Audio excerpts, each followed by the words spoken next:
there was an ancient kingdom called Herdzith, which was famous for gathering healers. These healers played a significant role in elevating the status of the kingdom and expanding its territories. They studied healing methods and could only obtain a healer's license after thoroughly training to treat people. In this kingdom, there was a healer named Xenos. He didn't possess any healer's license, but he was good and went to many people in need. Let's move to Xenos' house, where Lily, Xenos' assistant, woke up and said to him, "Come on, Xenos, wake up. Morning has arrived." Then Lily prepared tea for Xenos, and afterward, Xenos joined her for tea. Soon, he treated a patient who offered money to Xenos. Xenos told him, "I am at your service any time, so kindly give me the money." Then Lily approached Xenos and asked, "Do you have a house visit today?" Xenos replied, "Yes, I will go, but I will return before nightfall." Lily said, "Then I'll prepare dinner and wait for you," wishing him good luck. While Lily was preparing dinner, Carmilla came to her. Lily informed her that dinner was not ready yet. Carmilla replied, "Well, I'm looking forward to your cooking today." Lily told her, "I'll be Xenos' future wife, so I'm preparing a wonderful meal." Carmilla said, "Then I'll go and rest a bit until it's finished." After that, a girl named Zofa came asking about Xenos. Lily told her he was on a house visit and would return later. Zofa said she would wait for him because she needed him. Another girl named Linga also came to ask about Xenos. Lily informed Linga that he was also on a visit and would return later. Zofa told Linga, "I'm here for Xenos, and I will wait for him." She asked Linga to go back home and that she would tell her when Xenos came. Linga insisted, "I will not leave, I will wait for him." Then a third girl named Louie came asking about Xenos again. Lily told her he went on a family visit and asked her to wait with the other girls. Lily then told the girls she had finished cooking and asked if they wanted to eat when Xenos arrived. They all agreed, saying they would eat when he came. Lily said she was going outside to remove her clothes and instructed them to watch over the food. After that, Zofa commented on the delicious smell of the food, and Linga said she couldn't wait. Then they went to the food and started eating without waiting for anyone, consuming a lot. Soon, Zofa joined them and started eating with them as well. While Lily was removing her clothes, the girls finished eating everything. She told Linga, "You've eaten all the food." They then began to blame each other. Zofa suggested, "Let's refill this dish again." Later, Lily entered and asked them what had happened. They then sat down, and Lily asked them again to tell her what happened. The three of them said they didn't know anything. Lily told them, "This is the last time I will ask you before I get angry. Tell me what happened." Linga said, "I moved to the food on my own, but I didn't mean for this to happen." Zofa said the food smelled really good. Louis said, "The food was delicious." The three of them started arguing with each other and nearly got into a fight because of what happened. Lily warned them that if they quarreled, Xenos would be very angry. She also told them she wanted them to eat together. Then the three of them apologized to her, telling her they would help her prepare the food again. Lily told them there were no ingredients left to prepare more food. Later, Carmilla came to them and asked what had happened. She told them she almost ate the food with them. Then Lena rushed to her and apologized. Carmilla then asked them, "What should I do? It's like eating my own soul from my own food." After that, three girls came to Carmilla and apologized to her. Lily told them, "I need the ingredients, and I want you to provide them for me." The three girls assured her, "Don't worry, we will provide anything you need, and it will be the best quality." After that, Carmilla and Lily were left alone, and Carmilla asked Lily if she was angry. Lily replied, "I'm not that angry," and told her it was the last piece of herb she had. Carmilla said she was forgiving and mentioned that if it had been her, she would have cursed them. Lily explained, "That's because I'm an adult, wishing to prepare the food before Xenos returned home." Now, moving back to Xenos, while he was on his way home, he saw a girl in pain on the road. Soon after, the girl's boss came and asked her, "Where have you been?" The girl replied, "I was at the hospital because I'm sick, but they wouldn't treat me because I didn't have any money." The boss asked, "Do you think this is enough reason to leave work?" He grabbed her and told her to get back to work. Then they went to the cemetery, and he threw her forcefully to the ground, causing her to crash into a grave. This made an evil spirit exit the grave and enter the girl's body. The boss approached her and said, "You've caused me a lot of trouble," and kicked her hard, telling her to work to earn money. He promised to return and feed her if she did her job. After that, the boss turned to leave and received a strong blow from the girl, resulting in a significant wound that forced him to flee. While he was escaping, he encountered Xenos and immediately asked for his help, telling him that the girl he had mistreated attacked him. Xenos asked him, "What are you talking about? Where is she?" The boss pointed, saying, "She is over there, coming this way." Then Xenos asked the boss, "What were you doing?" The boss answered, "Just our usual work, farming." He insisted that he needed to go to the hospital, assuring Xenos that if he did anything regarding the girl, he'd pay him. Then the girl directed a blow toward the boss, but Xenos moved the boss out of the way to protect him from the hit. Xenos asked the girl, "Why are you so angry?" She threw stones at him trying to hit him, but Xenos dodged the strikes with agility. The boss demanded Zynos eliminate her immediately, but Zynos told him he couldn't because his job wasn't to kill. The boss replied, "If this keeps happening, I might die," insisting she was just a servant he could easily replace. Zynos told him, "I'm sorry, I can't do that." He recalled something about the dead, and then the girl threw a large rock at Zynos. Zynos blocked the strike and shattered the rock. Afterward, the girl attacked Zynos at high speed, trying to hit him multiple times, but he kept dodging her attacks. Eventually, he deflected her, causing her to crash forcefully into a building. Zynos approached the girl and said, "I'm going to help you." The girl replied, "I can't move." Zynos came closer and extended his hand to her to help her up. He then performed a healing operation on her, extracting the evil spirit from within her and asking, "What kind of farming makes someone susceptible to spirit possession?" He eliminated the evil spirit, and the boss watched Zynos heal the girl, surprised by his power. As Zynos approached the boss, he asked him for treatment. Zynos replied, "My working hours are up for today." The boss insisted, "I'm at risk of dying if I wait any longer." Zynos said, "I believe this will cost you more." The boss pulled out a bag of money and handed it to him. Zynos declared, "This money isn't sufficient." The boss countered, "But this amount is more than the typical market price," explaining he wanted high costs. Zynos informed him he was an unlicensed healer and worked in secrecy, which astonished the boss. Zynos told him it was akin to grave robberies and stated the profession was illegal. He insisted he would take the girl to cover the cost of her healing. The boss replied, "Then do as you wish." Zynos healed the man and received the girl's paperwork to make her his responsibility, and the man walked away afterwards. Zynos then sat next to the girl until she woke up. When she woke up, she asked Zynos, "Who are you?" Zynos explained that he had bought her and asked for her name. She told him her name was Tail. Zynos requested Teal to remove her clothes so he could examine her since she was in pain, and it had cost him much. After examining her, he informed her, "I thought as much," explaining that she had a stomach problem because she often bent over. He immediately treated her, saying, "I checked you internally, opened your abdomen, removed the stones, and closed it back." Teal looked at him, puzzled, and asked, "No surgery, no magical charms, and no signs of wounds?" Zynos replied, "What healer can do that? It's normal." Teal thanked him for saving her life and said she didn't know how to express her gratitude. Zynos asked her, "Do you think thanks are enough?" He informed her he wanted an equivalent value for his services and told her she would start working immediately. She agreed, "I'll do whatever you want. I'm your servant from now on." She offered, "Please ask for anything you need." Zynos replied, "Can you look for what is in this book?" Teal said, "Of course," and invited him to follow her. They moved to the place Zynos wanted, and she picked the herb for him, asking, "Is this what you wanted?" Zynos confirmed it and told her that was the end of her task for him. Tail asked, "Is that all? I thought you wanted me to do something else." Zynos insisted, "You completed your mission regarding me." Teal said to him, "I still owe you." Zynos responded, "So you have repaid your debt. It is only fair to ask for a reward when someone does something for you." Teal replied, "I didn't do anything at all." Zynos explained, "You brought me this herb, which is what I wanted. I couldn't find it on my own. All your debts are settled now." He told her to go wherever she wanted. He then cut the purchase contract between them. Teal expressed, "I don't know where to go, but I'll discover life since I have no one to belong to. Once I figure it out, I'll come to you and share what I learned during this time." She asked him, "May I visit you?" Zynos assured her, "Of course, whenever you wish," reminding her to come to him if she felt unwell, and he would treat her. Zynos moved to the house, and Layla greeted him, telling him that the food wasn't ready yet. After that, the three girls came in, and Zynos asked them what they were doing here. They all replied, "Don't worry, there's nothing at all." Layla approached the girls and told them about all the delicious food, and was surprised by the amount. Then Zynos went into the kitchen and started filling a pot with herbs. He met Carmela there and asked, "Are you here too?" Layla entered to Zynos and told him that she was going to prepare a lot of food. Then she informed him that she would make black tea first.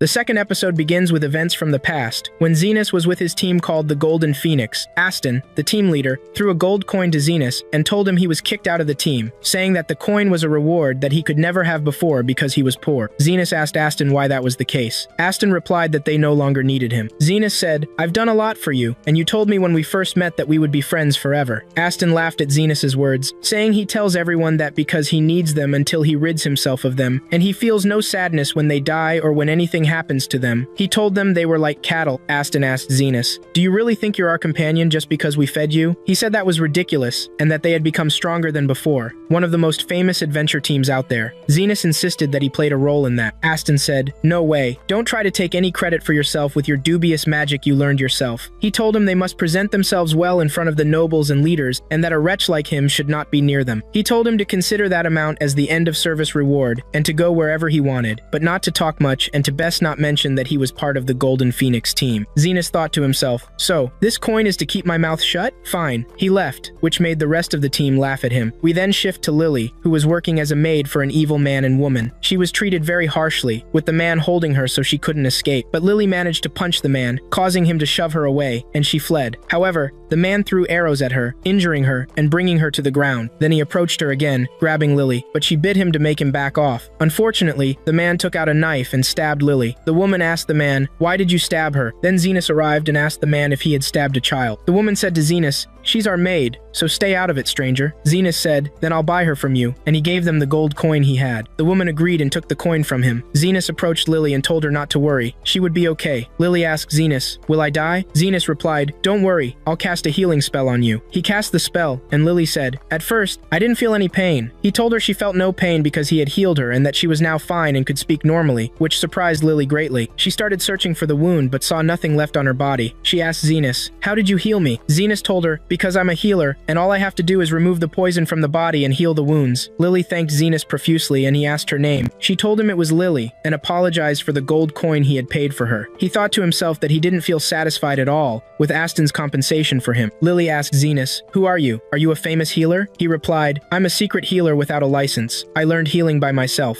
Zenas then asked Lily about her home. She told him she had no home. Zenas said, "Okay, I'll buy you clothes and food, Lily." They went to a restaurant and Lily ate. She asked Zenas, "Why didn't you order food for yourself?" He told her he wasn't hungry, while thinking to himself that he really didn't have the money but would manage later. But what would he do with her? Should he take her to an orphanage? But the way they would treat her would likely depress him. Lily asked Zenas about his job. He told her he had been expelled from the team he belonged to and didn't have anywhere to go now. Lily said, "Your situation is exactly like mine." Zenas replied, "What can we do? I need to find another job quickly." Then they entered the restaurant where an injured man was asking for help and wanted drinking water. Lily brought him water. Zenas approached the injured man and cast a spell on him, which led to his complete healing. The injured man asked Zenas about himself. Lily told him, "He's Zenas, the extraordinary healer." The man said, "Zenas? I've never heard of a healer by that name before," and he gave Zenas money for helping him. Lily asked Zenas, "Why are you so quiet?" Zenas replied, "The restaurant charges money for providing food, so a healer must charge for healing people." Lily said, "I think that's normal." Zenas agreed and remembered when he saved Lily and asked her, "Do you remember when you thanked me for saving you?" She replied, "Of course." She added, "I think it's normal to thank someone who provided me with a service." Zenas said, "Then it's settled. I'll open a clinic to heal people, but since I'm from the poor neighborhood, I can't get a license for this business, so I'll have to work in secret." Lily said, "That's great. I'll help you in this clinic." Zenas thought to himself that this work was illegal because it was without a license, but should he really take this child with him to a place like that? Lily said to him, "You bought me, and now you're my master, and I have to follow you." She asked him, "You paid for me, so are you going to abandon me now?" Zenas told her, "Don't say harsh words," and told her they now needed to find a safe place to live. Lily said happily, "I'll help you well, my master." They moved to an abandoned area, and Lily asked, "Do you want to set up a clinic in this desolate place?" Zenas replied that this work had to be done secretly and couldn't be public, and he thought this place was fine. Lily said to Zenas, "You're very clever, my master," and he told her there were many houses in good condition there. She walked up to a house, and Zenas said, "I think this house is in good shape." Lily held on to Zenas because she felt scared and told him, "Monsters are birthed easily in this place because these areas are hidden, and we're done for if there are wraiths." Zenas asked, "What are wraiths?" Lily explained that they were creatures of the dead, resembling humans, but they could kill you and turn you into a ghost, making you forced to obey them with just a touch. They entered the house, and Lily told Zenas to wait while she used her magic to light up the place. Zenas remarked that it was great that there was a ceiling in this house, and said that when he was with the team, he spent most of his time outside alone. He placed his hands on the wall and said this house had high quality. After that, one of the wraiths, named Carmilla, appeared and said they smelled life and wanted to take their lives from them. Lily approached Zenas because she was scared. Zenas said, "This place is indeed haunted, but I think it's the best house here." Lily asked Zenas, "Why are you so calm?" Carmilla attacked Zenas, but he cast a spell that repelled her and pushed her away from them. Zenas recalled when he was with his previous team, he killed many of these wraiths, and at that time, he realized that monsters like wraiths weakened against healers and healing magic. Lily said to Zenas, "I thought encountering a wraith meant our death, but you killed many of them." Zenas said to Carmilla, "I'm very sorry, but this is the only available house for us," and told her they had not disturbed her, so they wanted to live with her in this house. Carmilla, angry, replied, "What do you mean, you fool?" She attacked him again, but Zenas cast a healing spell on her as well. Carmilla said, "How dare you anger the Queen of Ghosts, Carmilla?" She gathered her minions and ordered them to attack Zenas quickly, but Zenas made a move with his hands and used a healing spell at the same time to eliminate them, which astonished Carmilla. She asked him,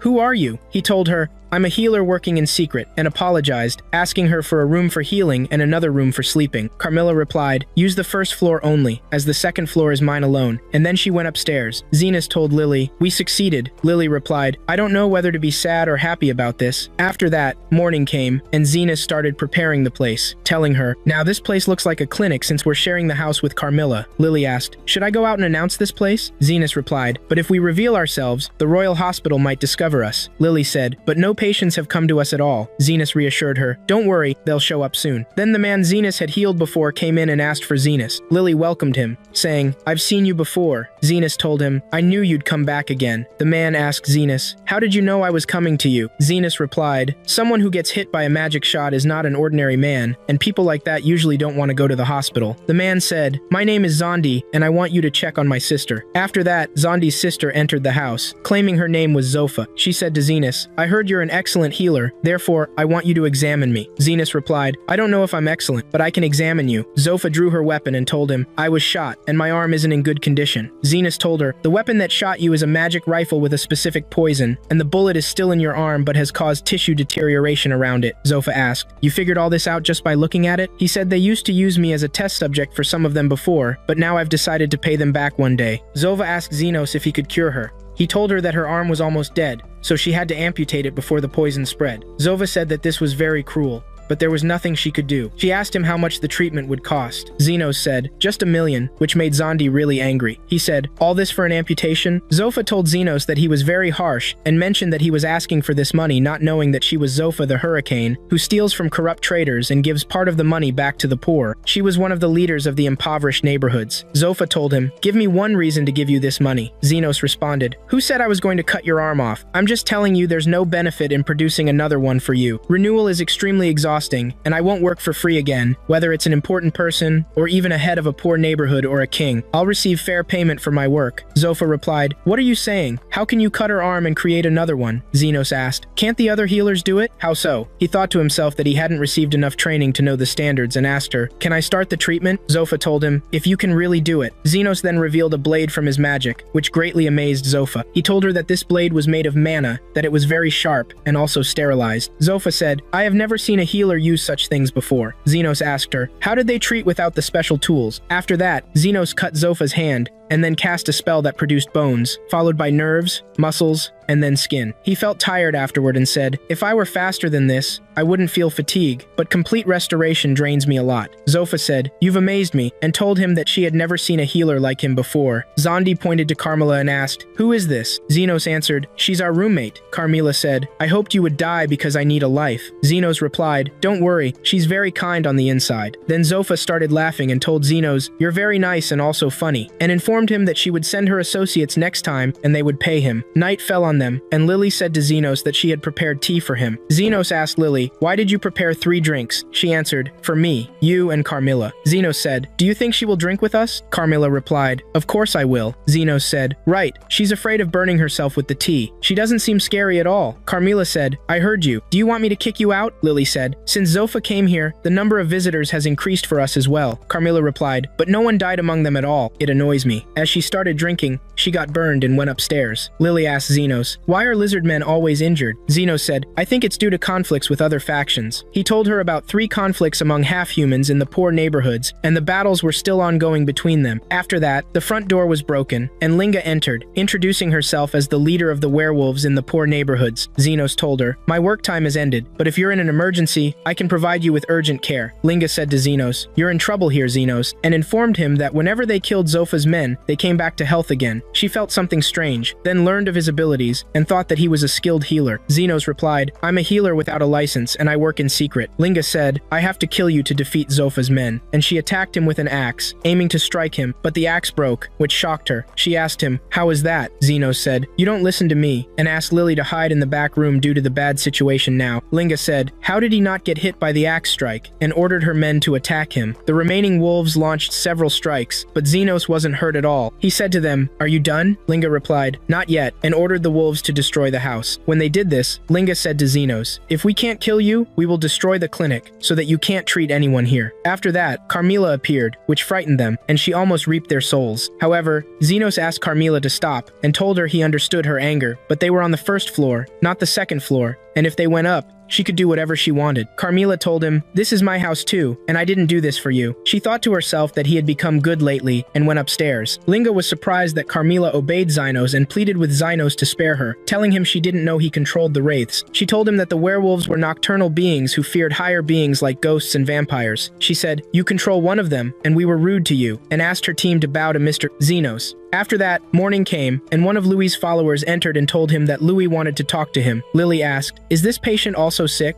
Xenos said he knew this, and since he had met the two biggest personalities in the village, he also had to meet the third one, which is Louis, the leader of the orc gang, who owned a large fortune of mana. He told himself that he had opened the clinic a month ago and met the three biggest gang leaders in the city during this time. Xenos asked Louis's assistant if it was possible to communicate with their leader or not. Louis's assistant replied, "Of course, she is mature enough and very understanding." Xenos, of course, agreed, and then told himself that Linga had offered him a palace next to his clinic as compensation for the chaos she had caused in the clinic, and Zofa was giving him a lot of luxurious gifts, with no concerns about Louis since she was sane. Xenos asked Louis's assistant why Louis didn't come here. The assistant said it's because she shouldn't come to a place where her enemies had been before. Xenos asked again if Louis's condition was dangerous. The assistant replied that she was unable to move. Xenos got dressed and said, "Let's go to Louis's headquarters." Louis introduced herself to Xenos and told him it was good he came here. Xenos asked Louis how she had heard about him. Louis told him that he was a star in the underworld among the poor neighborhoods, and the lizard men and werewolves praised him, saying he was a wonderful healer but didn't want to draw attention to himself. So, she looked for him herself. Xenos told himself that he had asked them not to talk about it and that it was complete secrecy. Louis said that she had heard about him being able to cure anything as long as the payment was good. Xenos replied that he was tired of working for free. She told him that she couldn't move from her place and asked if he could find out why. Xenos approached Louis and began to examine her. Louis asked Xenos what he was doing. He told her that he was checking her insides because he didn't see any external wounds. Louis said it was the first time she knew someone checked from the inside. Xenos replied that how could a healer do their job without this examination? After that, Xenos discovered a mass in her abdomen and informed her that it was mana. Louis confirmed that this was true and informed him that it was cursed with an explosion curse. Xenos asked Louis if someone had slipped something into her food. She replied that she thought it was a rice ball and ate it, explaining that despite her appearance, she had a big appetite. Xenos left and told her this was silly and that she would get rid of it sooner or later. Louis said no, it wasn't that easy, explaining that she had partially chewed it, and there wasn't much time left until it exploded. If she moved carelessly, it might explode. Xenos said that's why she shouldn't move. Louis replied that the real problem was that her men didn't want to leave her and refused to do so fervently. After that, her men moved closer to her and told her they wouldn't leave her and couldn't live without her. Xenos asked Louis what she expected him to do for her. Louis said if this stone exploded, the orcs in the poor neighborhoods would be finished. She preferred to give their fortune to someone who would use it wisely instead of it being looted. She had also heard that he charged a lot for treatment, but he treated kids for free, saying she loved children too. She threw him the key. Xenos asked Louis if she had bought the stone recently. She confirmed that she did. Xenos prepared a scalpel, approached her, and removed the mana stone, which angered Louis's men because they thought he was putting Louis's life in danger. After he removed the stone,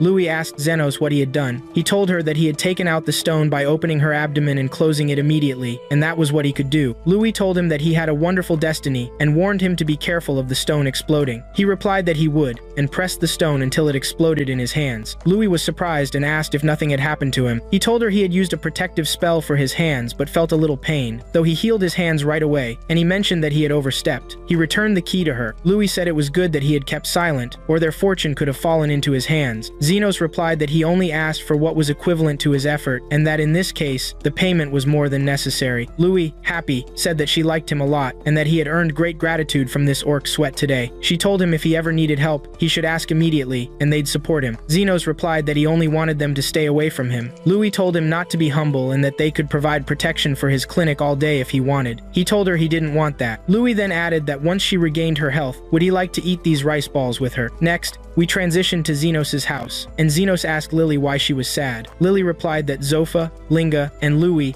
had been visiting them often lately. Xenos agreed, pointing out Linga came on the water day, Zofa on moon day, and Louis on gold day. He wondered if they had no complaints from him. Why were they coming here? Lily asked Xenos if he really had no idea. Zenos suggested they might be feeling bored. Lily disagreed, saying that wasn't correct. Carmilla chimed in that it was love and told them that all three loved him, Zenos. Zenos responded to Carmilla that he thought what she was saying was silly and believed it was not true that he was an underground healer and nothing distinguished him. Carmilla insisted she couldn't ignore their looks at him as she watched them from above, noting that all their gazes were filled with love. She remarked that she learned to discern after 300 years of living. Zenos retorted that she was now dead. Lily said she felt worried now because all three were beautiful. Zenos stated that all three were also eccentric. Carmilla declared that it was only a matter of time before the three started a war over Zenos' love and urged Lily to try to cheer her up like they did. Lily protested that she was still a little girl and not as attractive as them. Carmilla reassured Lily that all lovers are beautiful. Lily thanked Carmilla for her praise. Zenos wondered if the three tribal leaders were really fighting over him. He thought it was ridiculous to the extent that he couldn't laugh about it. Afterward, each one approached Zenos alone, telling him they would wage war against the others, and asked if he was on their side. This led to Zenos' anger, and he stated that the fighting was supposed to begin at noon on the coming Earth Day. Carmilla remarked that it would be a full-scale war among the three factions, all due to their love for him, leading to many deaths. Zenos told Carmilla he didn't like the way she described things, and asked Lily what made her frown. We shifted to the battlefield where all three factions were present. Linga told them it was good they came here to discover that she had been lenient with them in the past days. Zofa asked if they came here for death, didn't they? She told them that today they would determine who deserved dominance in this village. Louis questioned if they really thought they could stand in a fight against the orcs. She believed they would surely die today. After that, Zenos came and asked them to stop, explaining he wasn't there to make them stop fighting but knew there were long-held grievances after years of conflict. Therefore, he wanted them to fight until they were satisfied that was what he wanted to tell them. Zofa stated the physician had told them what he wanted, and she thought that was good. They would fight with everything they had, and whoever remained alive would win. Louis claimed she would win. Linga insisted that it was definitely hers. Lily asked Zenos if that was true. Zenos told her they hadn't agreed on that, of course. After that, Zofa displayed her weapon and attacked Linga, but Linga dodged the strike. Then Louis attacked Zofa but missed. After that, Linga aimed a blow at Zofa, but Zofa blocked it. Louis then leaped at both of them from above but hit neither. After a while, each of them began to attack the other's army, turning the battle into a fight between the three armies as well. After some time in battle, none of them suffered harm, which astonished the armies as no one fell. Afterward, Zofa was surprised to see her wounds healing. Zenos told them that he had informed them he wasn't going to stop their fight, but they were his patients, and therefore it was his obligation to heal them. After all, he was their healer. Zofa remarked that she was foolish for not realizing this, and that he was working throughout the battle. Doctor. Linga queried how she had never heard of a healer capable of treating all these people at once for a long time. Louis expressed that Zenos had told them to fight until satisfied, but never mentioned he'd heal everyone. Yet this fighting wasn't getting wrapped up at this rate. Zenos told them that no matter what they did, it wouldn't end, and he would keep going with them. He would of course charge for all this work, which made all three laugh. Linga agreed he was right, and said all they were doing was exhausting themselves. Zofa said he was correct, and that it wouldn't ever end. Louis shared that she felt satisfied after this fight too. Zofa remarked that there was nothing more to do, and they must follow the doctor's orders and stop fighting. Linga added that the werewolves agreed with this proposal. Louis confirmed that forgiveness was strong, and they unified and stopped this fighting. Zenos asked why they were really doing this. Lily told him he was genuinely beloved, Zenos, but asked why he did all of this. Zenos replied to Lily that his teacher had once told him that a third-degree healer was someone who treated wounds, and a second-degree one healed a person completely. First-degree healers were the ones who corrected knowledge. Lily asked Zenos how his teacher was. He described him as eccentric but amazing. That's why, even though he might be a third-degree healer, he wanted to improve conditions in the poor neighborhoods. Lily said that was wonderful. Zenos responded that he was saying any words and told her that they all sought treatment from him, and he should also lose them because of this nonsense. Lily thought to herself that he was a liar, since if everyone got along, their injuries would decrease. After that, Lily told Zenos that she loved him. Zenos told her he loved her too. Lily clarified that she didn't mean it that way. Zenos asked her what she meant then. She said nothing. Zenos told her that it was time to collect payment from them and return home. Lily asked Zenos if he would really take payment from them. He affirmed he would because they had no idea how much effort it took to treat all these people, so he needed to get paid for it. We move to the leader's house, where he waits for Deputy Krishna. He tells her he has been waiting for her. Krishna asks the leader if there is something serious. He tells her that he has heard rumors that the war among the three armies in the poor neighborhoods has stopped, which makes him feel uneasy. Krishna responds that they are always fighting over land, and it is impossible for things between them to calm down. The leader replies that if this is true, we shouldn't ignore it, and he explains that this kingdom prospered thanks to its strict hierarchical system, where kings sit at the top, and citizens vent their frustrations on the poor, while the poor are always in conflict among themselves, especially between different races. This maintains balance. But what if the poor united? Krishna questions whether he thinks they could pose a danger or threat to the citizens, and perhaps to the regime itself. The leader affirms that this is precisely what he means and tells her that the king is like the sun to our people, and it is the royal guard's duty to protect the capital where the king resides. Krishna mentions that the three factions have been fighting for a long time, and that such deep-seated grudges cannot end easily. The leader states that rumors indicate the presence of another party intervening to resolve the conflict. Krishna finds this unlikely since Zuafa the Storm, Linga the Tyrant, and Louis the Mighty are all very violent figures in the world of crime, and it's hard for anyone to come in and impose control over them. The leader agrees with her assessment, but insists that they cannot ignore this rumor, even if the chances are slim.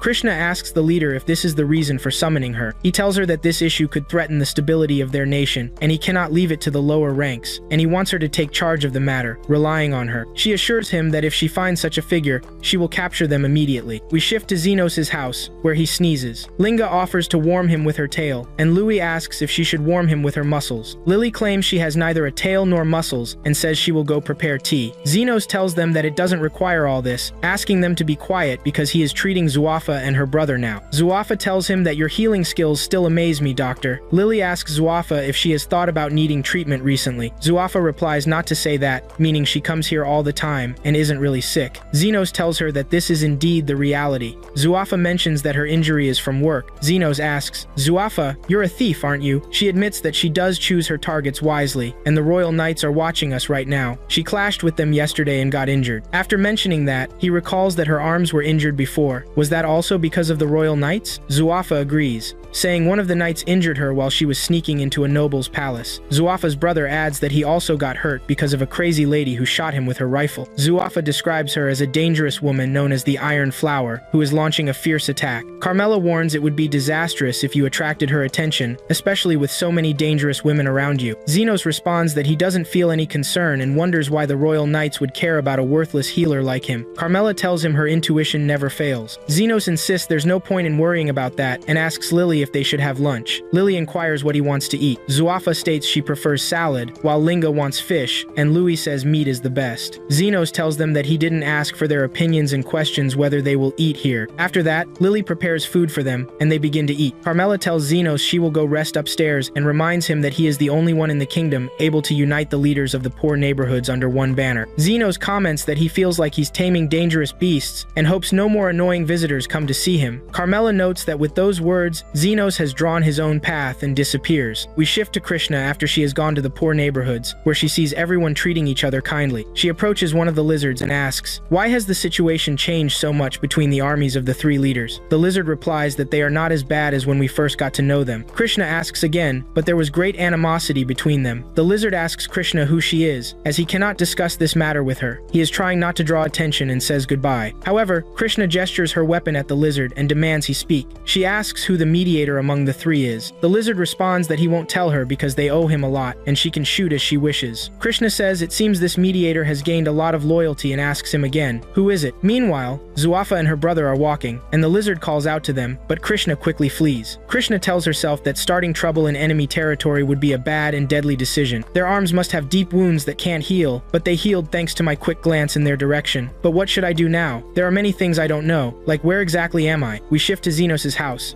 and then Krishna enters looking for Zenos, as she had been in the poor neighborhoods. She finds herself in an abandoned place. Zenos tells her this is indeed bad. Krishna approaches Zenos and admits that she fears her poor sense of direction is her only flaw. She tells him she noticed someone in this house, which is why she came here to seek help, and asks if he can show her the way back to the city. He agrees, saying it's fine. Then Lily comes to them with tea and asks Zenos if this is a patient. He tells her no, she is lost. But Krishna draws her weapon and shoots at Zenos, which frightens Lily a lot and produces very strange smoke. Krishna said she didn't expect to encounter another target and informed them that she was currently working on a big case, but she had also been following another case involving child abduction. Layla tried to go check on Zenos, but she couldn't due to being overwhelmed by smoke. Krishna asked Layla if she was a child of the millennia, and since she was human, it suggested they weren't family. She thought she had finally found the one who was kidnapping children, and it was a clever idea to set up a base in such an abandoned place where no one passes by. She told them that trafficking in humanoid beings was forbidden. Layla said that Zenos was the one who saved her, which surprised Krishna, who asked if she had rushed to judgment about him. Layla told her that, of course, she had rushed a lot. Krishna replied that it was a shot meant to apprehend the suspect but was not lethal, though he only woke up after some time. She told Layla that she loved doing her job, but this hasty action was her only weakness. Xenos asked Krishna if she hadn't just told them that her weakness was her bad sense of direction. Krishna apologized to Xenos and admitted she rushed her judgment about him. She expressed her relief that he was okay, but how did this happen? Xenos told her he only used a defensive spell. She replied that this couldn't prevent her shot from hitting him. He clarified that it was just ordinary magic. Krishna approached Xenos and told him he wasn't hurt at all. She also informed him about various unbelievable incidents that happened today. He told her he also had a tough day because a girl he didn't know shot at him, which was incredible. Krishna suggested he must be a great and famous magician and informed him that he had dedicated his heart and soul to defensive magic since he was young, and he excelled in his field, earning the title through hard work in defensive magic. Xenos told her she was very mistaken, and her sense of naming was awful. She told him that her terrible naming sense was her only weakness. Xenos pointed out that now she had more than one weakness to tell him about. She told him she couldn't explain it any other way, that others might not understand, but it's hard to deceive the eyes of the deputy commander, Krishna of the Royal Knights, leaving Xenos and Layla surprised as they questioned if she was the leader of the Knights. Krishna then asked Xenos if he wanted to join her in the investigation. She later told him that it was a secret mission, and what was required of him was to locate a specific person for capture. Xenos asked Krishna if she was supposed to share a secret like that. Krishna explained that her secret mission was to find this person and capture him. Xenos said she had leaked the secret again. Krishna responded that she doubted she could get his help without sharing some details. Xenos noted that he never told her he would cooperate with her in the first place. Krishna said it was every citizen's duty to cooperate with the Royal Knights. Xenos asked her who she was looking for. Krishna, leaning closer to him, said the intermediary, who was the person who ended the conflict between the three factions in the poor districts. However, when Xenos heard this, he spat out his tea, prompting Krishna to ask what was wrong. She informed him that as the protector of the system,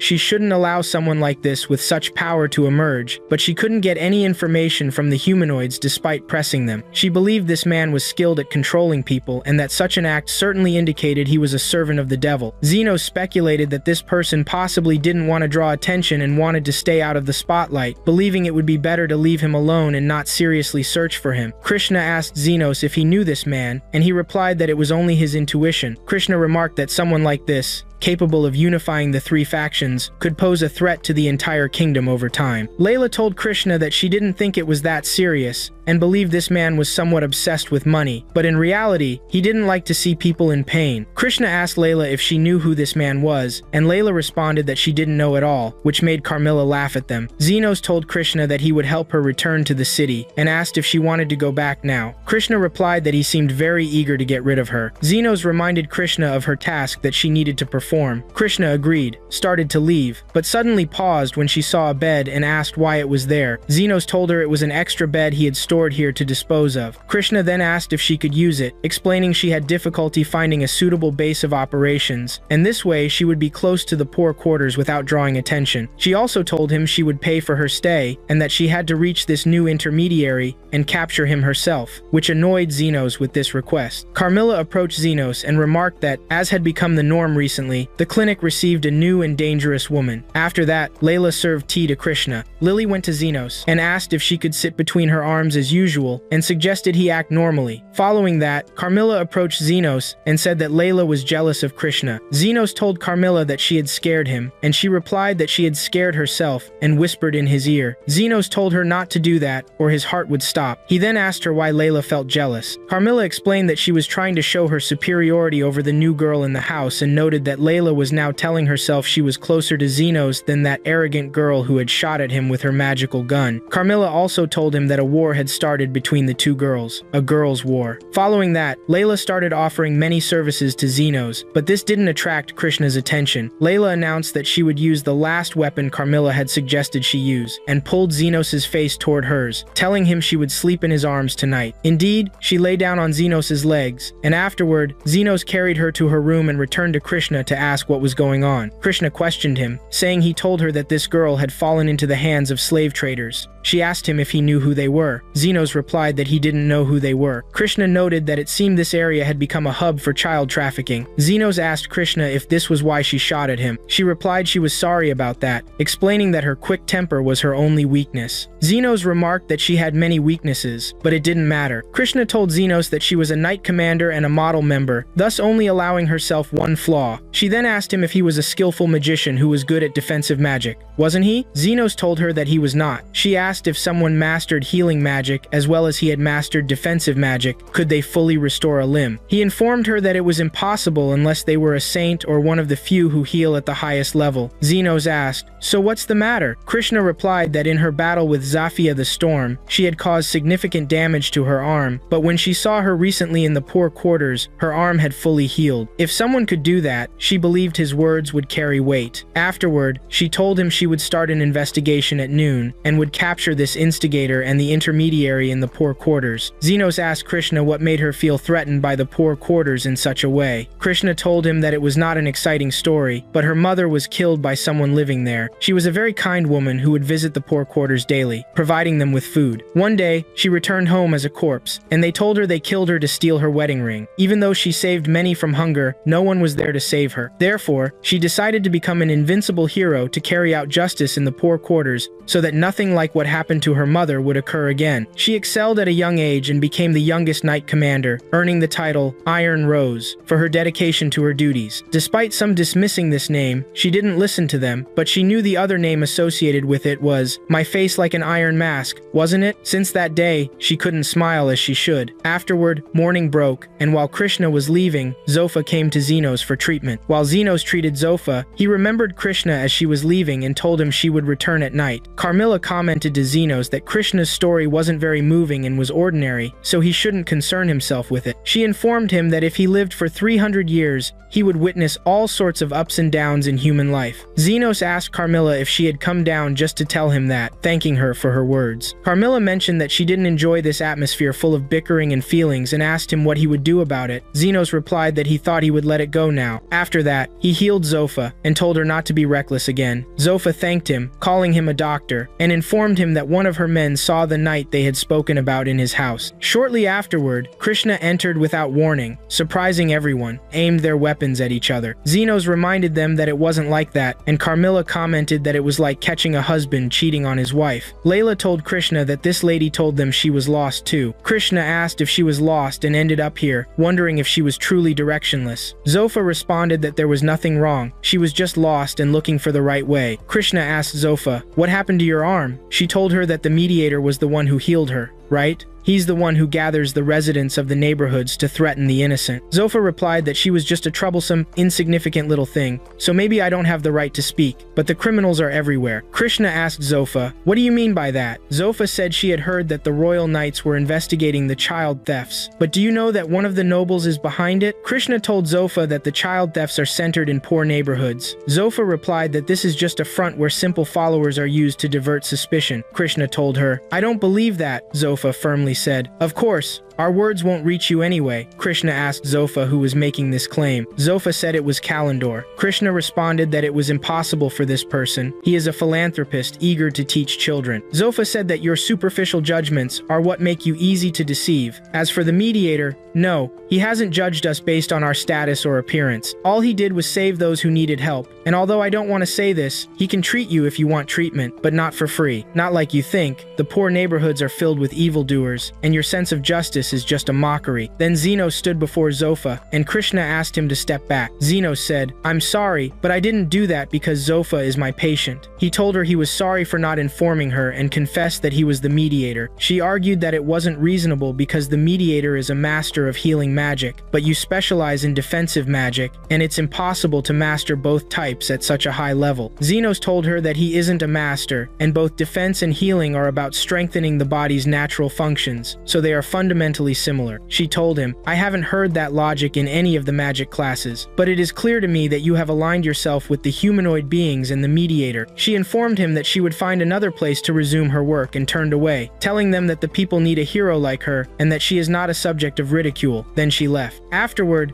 Lily looked at Krishna as she was leaving and told them that she was heading the wrong way towards the poor neighborhoods. Xenos believed she might have lost her way even if she were on a one-way street. Later, Krishna moved to Kalandor's palace, and when she met him, she asked, "Have you heard that thieves have recently activated in this area?" Kalandor said he had heard about a gang of lizard man thieves. Krishna confirmed this and said that we intend to reinforce security in the area. We would be grateful if you and the other nobles were more cautious, and she asked to conduct a security assessment of his palace. Kalandor responded that it was an excellent idea, but if you had informed me beforehand, I would have prepared better. Krishna told him that they want to assess the status quo of security and informed him that surprise security is more effective. Kalandor said there was no objection, and they moved around the palace. Afterward, they finished and returned to Kalandor's room. He asked Krishna, "What do you think?" She said, "Your security is very tight," and asked if she could use the restroom. Then, while going to the bathroom, she thought to herself that Kalandor is of upper middle rank among the aristocrats, and it's strange that he has all this security. What also raises suspicion is their distribution, as the back entrance has a lot of guards compared to the front entrance. Afterward, she went to the well and looked inside, then descended and lit a lamp to illuminate the area. She saw a group of children bound inside a prison and quickly approached them. One of the children, Krishna, asked, "Who are you? Are you one of the evildoers?" Krishna reassured her, "Don't be afraid, I am the hero of justice." But then Krishna was shot from behind. Kalandor lit a light and said, "As expected from the magical firearms used by the royal knights, they are extremely powerful and would also be ideal for threatening the children." He shot Krishna again, causing her to feel pain, and told her that a simple knight like her should not interfere in the affairs of the nobles. Your job is to keep quiet and keep the masses under control. Krishna remembered her mother for a moment and said she couldn't become a hero like her. Then Kalandor aimed the weapon at Krishna, but Zofa appeared and said, "I thought I would arrive here to find a corpse." And Xenos also arrived and told Krishna, "You never disappoint, and I don't mean to praise you at all." He informed her that he came for a house call unusually, and that this would cost her a lot, and she needed to prepare. Kalandor asked Xenos and Zofa, "Who are you?" Pointing the weapon at them, Xenos replied, "I'm just a simple healer, hardly worth mentioning." Zofa said, "And I just guided him here." Kalandor warned them not to mess with him, and told Zofa that she's one of the lizards, and informed her that no one would blame him if he killed someone from the poor neighborhoods. He fired at Xenos, but Xenos was not affected at all and said, "This really hurts." He advanced towards Kalandor while Kalandor fired several shots at him. Kalandor dropped the gun and tried to flee but fell to the ground. Xenos grabbed the pistol and aimed it at Kalandor, saying, "I heard you don't shoot anyone unless they're prepared to take a bullet in return." Kalandor said, "Wait, lower your weapon and I will do what you want." Xenos replied, "I've met you now, and this is my first time, and there's no old grudge between us. What bothers me is that you shot me moments ago." Kalandor apologized and said, "This is an apology from a man of my status. Please forgive me." Xenos replied, "No." Kalandor asked, "Why do you refuse?" He added that he should also apologize to the lady, right? And told him that he acted rashly when he shot. Xenos said, "It's nice that you consider this an apology, but I see you should apologize to someone else." Kalandor asked Xenos, "Who do you want me to apologize to?" Xenos said, "I will kill you because you don't know," and also asked, "What are you doing with the future patients?" He fired a shot that stripped Kalandor of his clothes and hit him against the iron bars of the prison. Krishna asked Xenos, "Did you kill him?" Xenos told her, "The bound one was activated, so he shouldn't have died. Besides, judging him isn't my job, right?" Krishna said, "It's too late for me, and I ask you to inform the royal knights about everything that happened." Xenos approached Krishna and told her, "Who can do that if not you? This is your job, and you have to finish it." He told her that her left arm, a part of her torso, and the accompanying organ saw from just a small hit. He asked her where the iron rose was. He began treating her and warned her not to be surprised when she saw the bill. Krishna asked Xenos while he was treating her, "Who are you?" He told her, "Be quiet for a moment, I want to focus more." She told him, "You are a hero." And after she was healed, Krishna couldn't believe it and said, "I think this treatment is a miracle." She told him, "You really are the mediator, aren't you, Xenos?" Xenos responded, "I told you this." She said, "I am not a hero at all, and I now realize the ideal hero is you." Xenos told her, "There is no perfect hero, and whoever fights for something will get wounded in some way or another, which is why people need a healer like me." He told her, "I think for them, you are the real hero." The bound girl asked, "Is the lady hero still here?" Xenos responded to Krishna, "You were the first to act, which is what makes you the hero in this situation." After that, Krishna approached the children and told them that she was here to rescue them and that they shouldn't be afraid. The children thanked her a lot. Krishna said, "I used to think my mom was just a pitiful victim, but her eyes always sparkled, and she'd show up with her hands to feed the kids in the poor neighborhoods." Xenos remarked, "Just like you are the children's hero now, I believe your mother was a heroine for others as well."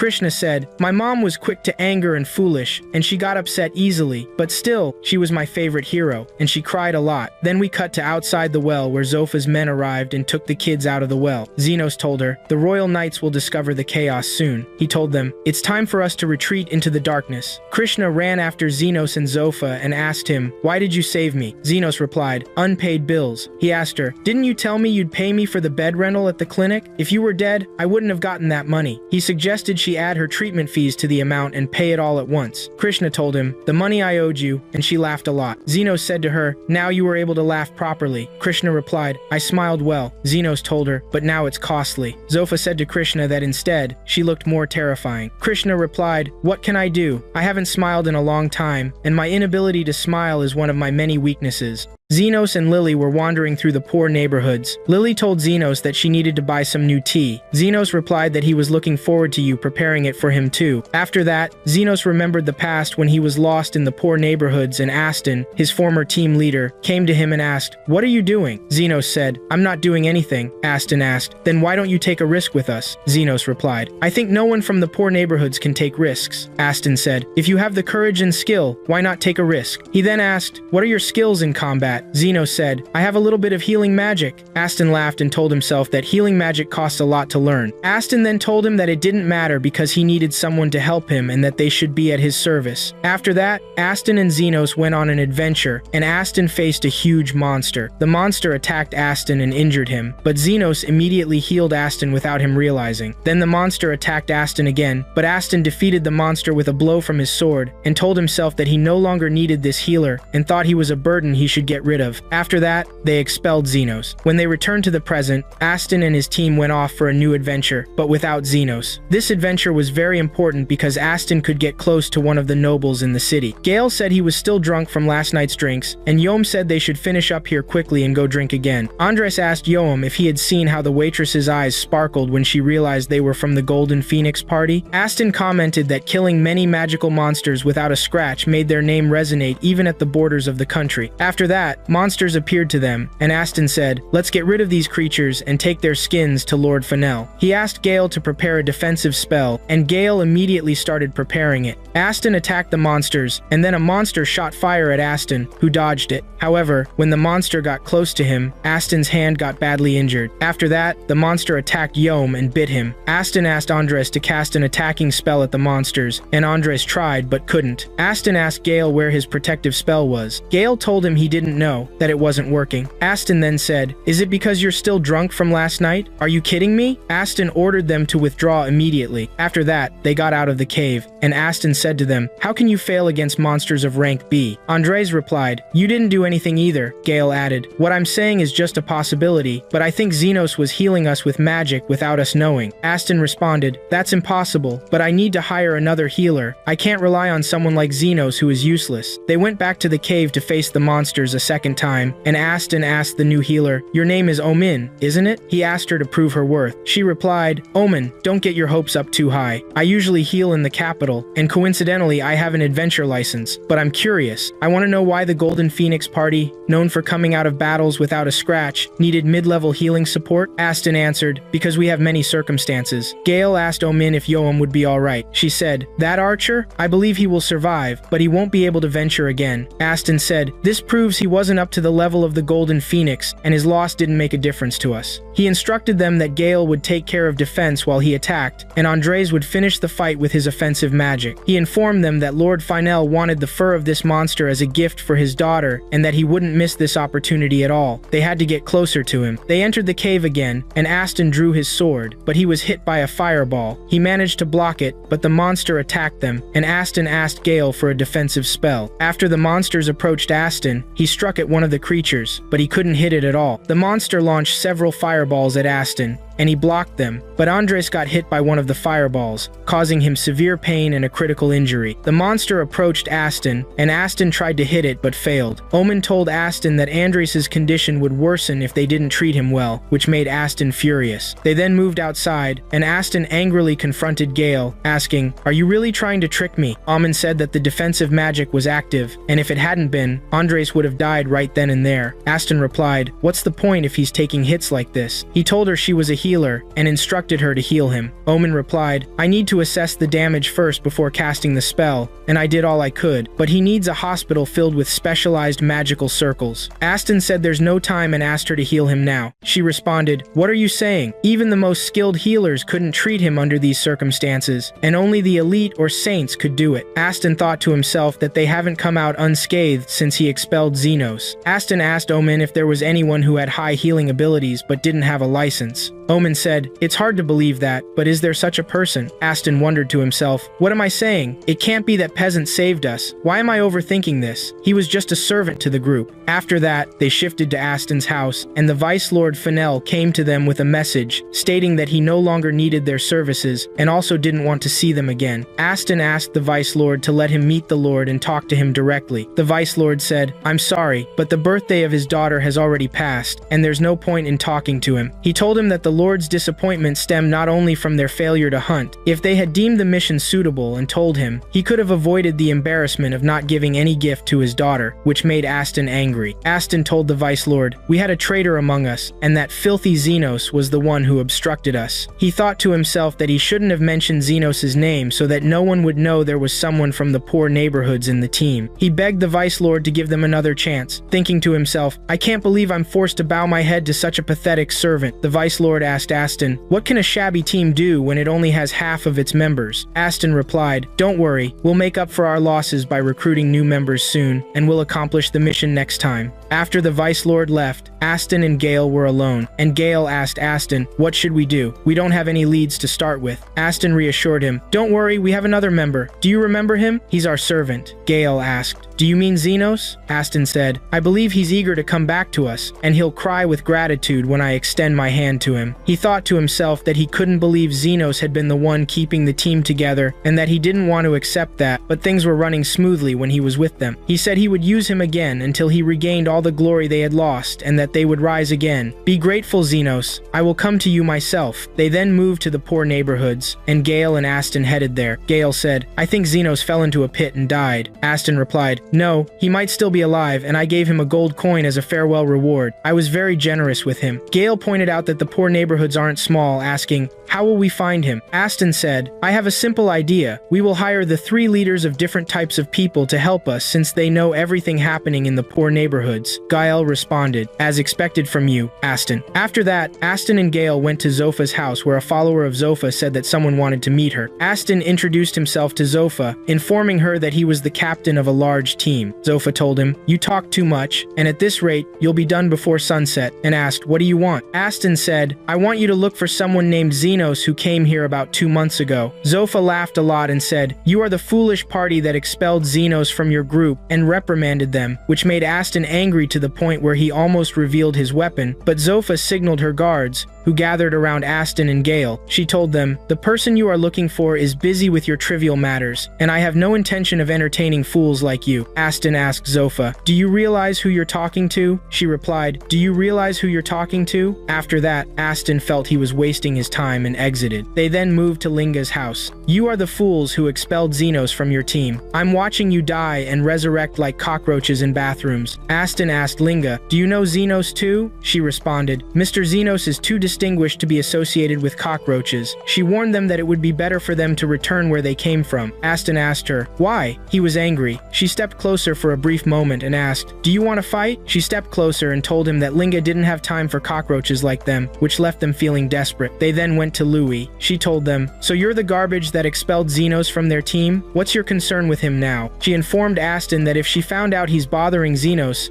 she wouldn't stay silent if that happened. After that, Aston and Gale moved outside, and Aston said, the 3 neighborhood leaders love Xenos, and I believe that the other guy named Xenos is not the one I know. After that, Gale pointed at Xenos and told Aston that he was over there, and Xenos was walking with Lily in the poor neighborhoods. Xenos told Lily that the poor neighborhoods were complex in street planning. Lily replied to Xenos that it was good that he knew all the streets. Was it because he lived here? After that, Aston called out to Xenos, and Xenos turned to him and said, "This is impossible, Aston. Gale is here." Aston replied, "Yes, it's us, and it seems you've survived somehow." Xenos asked him why they were in this place. Aston said, "Don't you know?" Xenos replied, "I don't care," and told them he was busy now and walked away. Aston called after him, "Wait, I came for you," and informed him that he had been looking for him and that he would bring him back to the team with them once more. He urged him, "Please don't cry. There's no need for that out of such gratitude." But Xenos declined, which astonished Aston. He asked him, "Is what I heard true? Did you just refuse my offer?" Xenos replied, "Of course I did," and explained that it was due to poor treatment, almost no pay, and no meaningful gains. "It's natural to refuse," he said. Aston responded, "That's not what I meant. I'm the one offering you to return." Xenos replied, "If you're this desperate, I must participate in one mission with you if circumstances allow, but you'll pay me what I deserve, right?" Aston asked, "What's the cost?" Xenos said, 50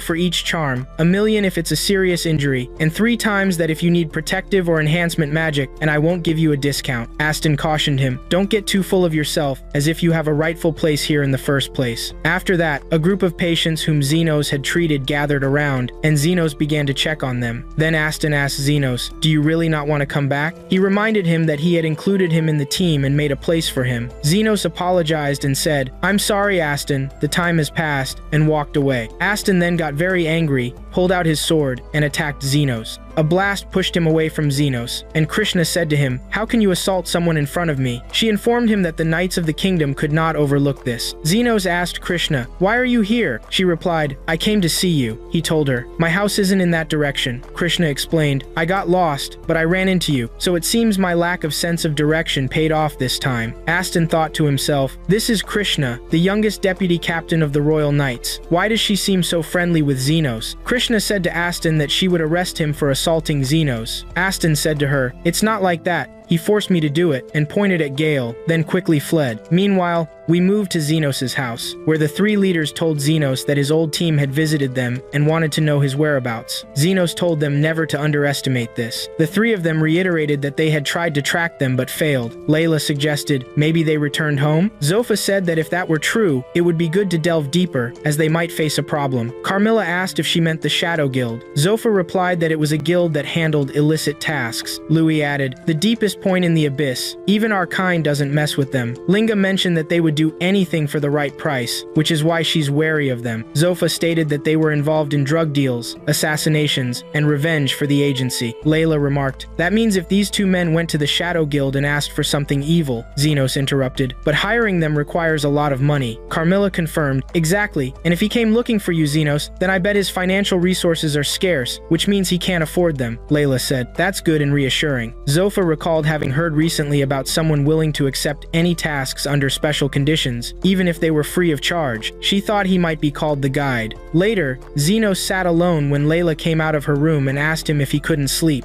He replied, "Are you still awake?" Lila told him she had been sleeping, but when she found the light on, she came over. She asked him if he wanted tea, or if that would make it harder for him to sleep. He told her, "Honestly, I would like some." After that, Layla prepared tea for him, and when Xenos drank it, Layla asked him if the tea was good. He said, "It's delicious as always, thank you." Then Layla stood behind Xenos, patted his hair, and told him that when she couldn't sleep, he did that for her, so she was returning the favor. He replied, "I think I'm going to sleep soundly tonight." After that, it was Layla who fell asleep, and Xenos laid her down on her bed. Later, Carmilla approached Xenos and asked him, "Can't you sleep?" Xenos asked Carmilla, "What's wrong with you too?" She replied, "It's because there were 3 cups. How could I refuse?" She inquired whether meeting his old team was what kept him from sleeping. Xenos asked her, "Are you worried about me?" He told her that she appeared to be a cardiologist. Ultimately, Carmilla said, a bit embarrassed, "Don't make fun of me," and told him that it wasn't what he thought. She explained that she was free, so she came to talk to him. He said, "Okay," and told her, "A cup of tea is too much for me alone, and I'm glad you're sharing it with me." She replied, "Then in that case I'll share this." Xenos said, "Honestly, I had forgotten about my old team, but after meeting them and recalling, I felt regret for not beating them to the punch, but I was thinking of what was even earlier." Carmilla mentioned, "You told me you learned healing magic when you were in the poor neighborhood show. Did that happen?" He replied, "I tried to revive a corpse, and I implicitly learned how to heal." She said, "That's forbidden magic." He acknowledged, "I know, but I was young then, and I didn't know anything about revivals. skills. My teacher beat me for that. Carmilla clarified. It's not quite the same, but when I was with the living, there were those who knew about artificial life, which is the magic of golem creation. He told her, 300 years ago, during the war between humans and demons, when the Demon King was still alive. Carmilla told him that it came from existing demonic magic, using a special magic stone as a core